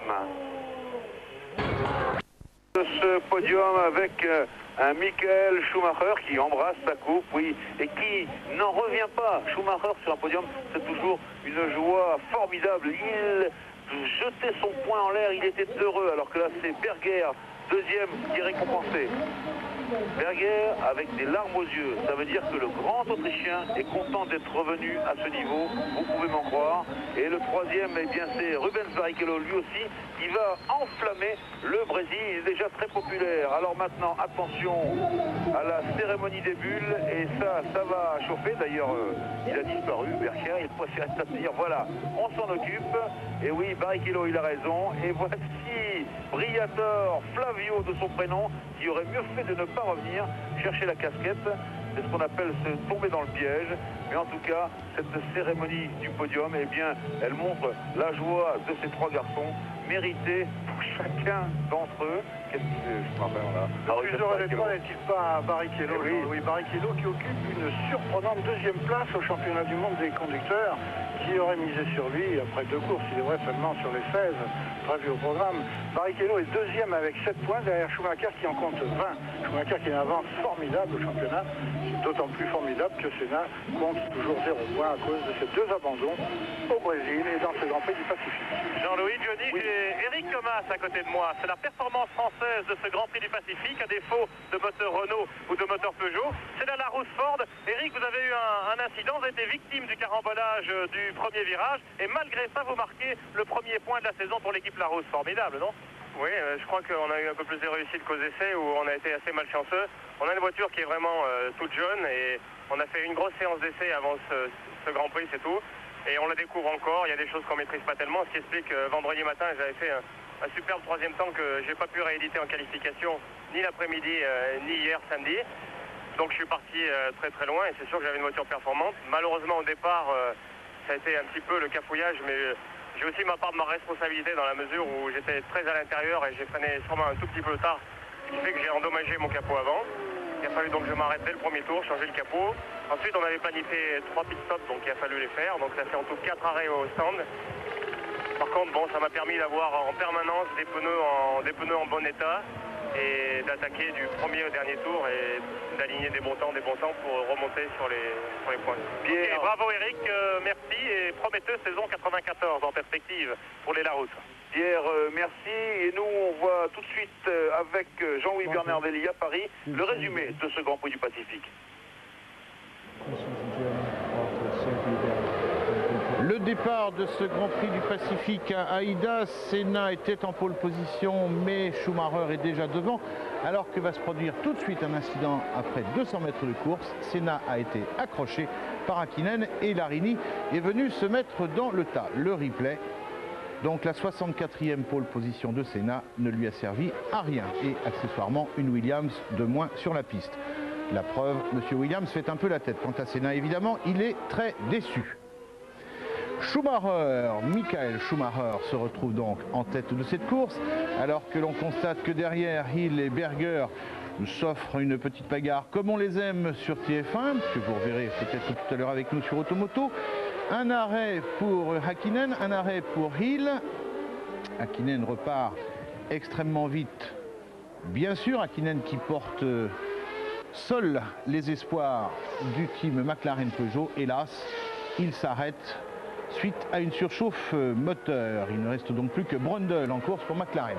Nouvel arrêt chez Schumacher, 8 secondes, c'est très correct. Schumacher est reparti, il est en train de doubler des attardés, et l'on voit que Brundle ici a eu un petit problème, de même que notre ami Suzuki. Brundle, cela dit, lui est reparti alors que Suzuki n'est pas reparti. Deuxième drame pour le team Williams-Renault avec l'abandon de Hill. Il n'y a donc plus de Williams-Renault en course. Frank Williams, comme vous le voyez, n'est pas franchement content. Un embarqué chez Berger, Berger qui se retrouve extrêmement bien placé, il est second. Verstappen qui est l'autre pilote du team Benetton s'est arrêté, il sort avec les pneus froids. C'est peut-être une erreur, il glisse, il sort, il était 4e, il abandonne donc sa belle 4e place, déception de Flavio Briatore, et joie, étonnante d'ailleurs, dans le team Ferrari. Berger s'arrête, C'est un arrêt important parce que à la suite de cet arrêt qui va être un tout petit peu long, eh bien Berger repart troisième derrière Barrichello. Barrichello qui s'arrête, qui va donc lui relaisser passer Berger. Berger est à nouveau deuxième et Brundle à la suite de cet arrêt de Barrichello. Brundle sur le McLaren Peugeot se retrouve en troisième position.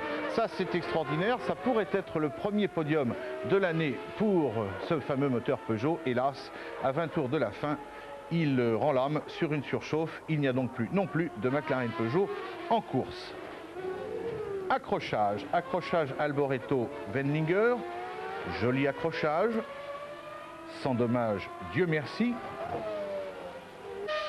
Et une bonne surprise pour notre ami Eric Comas qui se retrouve à quelques tours de la fin en 6e position avec ce classement Schumacher, Berger, Barrichello, Fittipaldi, Frentzen, Comas. Comas dans les points, ça serait évidemment extraordinaire pour lui. Schumacher est dans ses derniers tours, ce serait donc, et c'est sa deuxième victoire consécutive de la saison. C'est aussi la deuxième victoire du moteur Ford Zetec. Bravo donc à ces ingénieurs qui ont ici réalisé quelque chose d'absolument exceptionnel. On est très content chez Benetton, la preuve, Briatore embrasse tout le monde. Schumacher évidemment est incroyablement content. Il a été dit pendant ce Grand Prix que la relève pour l'instant des jeunes pilotes était plutôt allemande. Berger termine deuxième, joie chez Ferrari. On peut imaginer bien sûr que notre ami Alesi regrette de ne pas avoir été dans cette course où il aurait pu figurer lui aussi sur le podium. Podium où se retrouvera Barrichello ici à l'image. Donc le podium, Schumacher, Berger, Barrichello. Nous retournons, j'imagine, au Japon avec nos envoyés spéciaux. You know, it's not today that I'm going to the podium, but suddenly I saw Brundle stopping, Alors que nous nous retrouvons ici pour le Grand Prix du Pacifique, dont voici le classement. Le premier, c'est Michael Schumacher sur Benetton Ford, le deuxième Gerhard Berger sur Ferrari, le troisième Rubens Barrichello sur Jordan Hart, le quatrième Christian Fittipaldi sur Arrows Ford, le cinquième Hans Harald Frentzen sur sa Sauber Mercedes, le sixième Eric Comas sur sa Larousse à Motorsport, 7 Herbert, 8 Lamy, 9 Panis et 10 Bernard, Panis et Bernard sur les Ligier Renault, 11 Roland Rattenberger.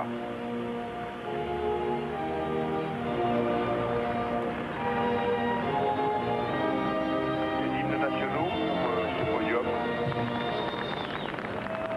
Grand Prix du Pacifique.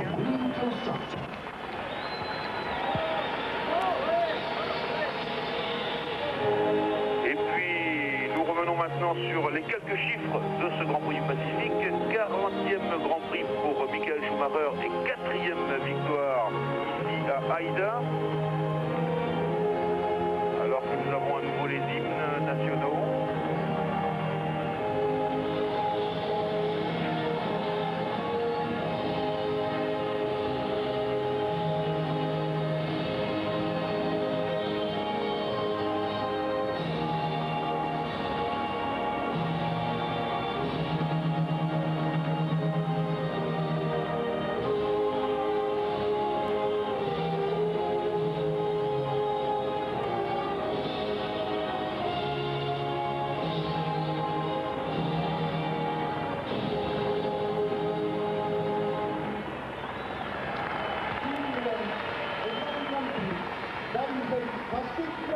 Les chiffres de Benetton maintenant, 187e Grand Prix pour l'équipe Benetton avec une 9e victoire sur le circuit d'Aïda. Johnny Reeve, le classement du championnat du monde des pilotes. Au championnat du monde des pilotes, Schumacher évidemment augmente son avance, il compte 20 points, deuxième Barrichello avec 7 points, troisième Damon Hill et Gerhard Berger ex aequo avec 6 points. Cinquième, Christian Fittipaldi, 3 points. Sixième, encore 2 ex aequo, Frentzen et Katayama, 2 points. Et huitième, Wendlinger et Eric Comas, 1 point. Je dis les constructeurs. Au championnat des constructeurs, Benetton Ford est en tête avec 20 points devant Ferrari qui compte 10 points. Et Jordan Hart, troisième avec 7 points, précède Williams Renault qui ne compte que 6 points avec la deuxième place de Damon Hill au Grand Prix du Brésil. Vous avez tout à l'heure rendez-vous à 10h20 dans Automoto pour un grand résumé de ce Grand Prix du Pacifique. Quant à nous, nous nous retrouverons avec toute l'équipe de TF1. Notre prochain rendez-vous, c'est dans 15 jours à Imola pour le Grand Prix de Saint-Marin, le 1er mai. Au revoir à tous. Au revoir.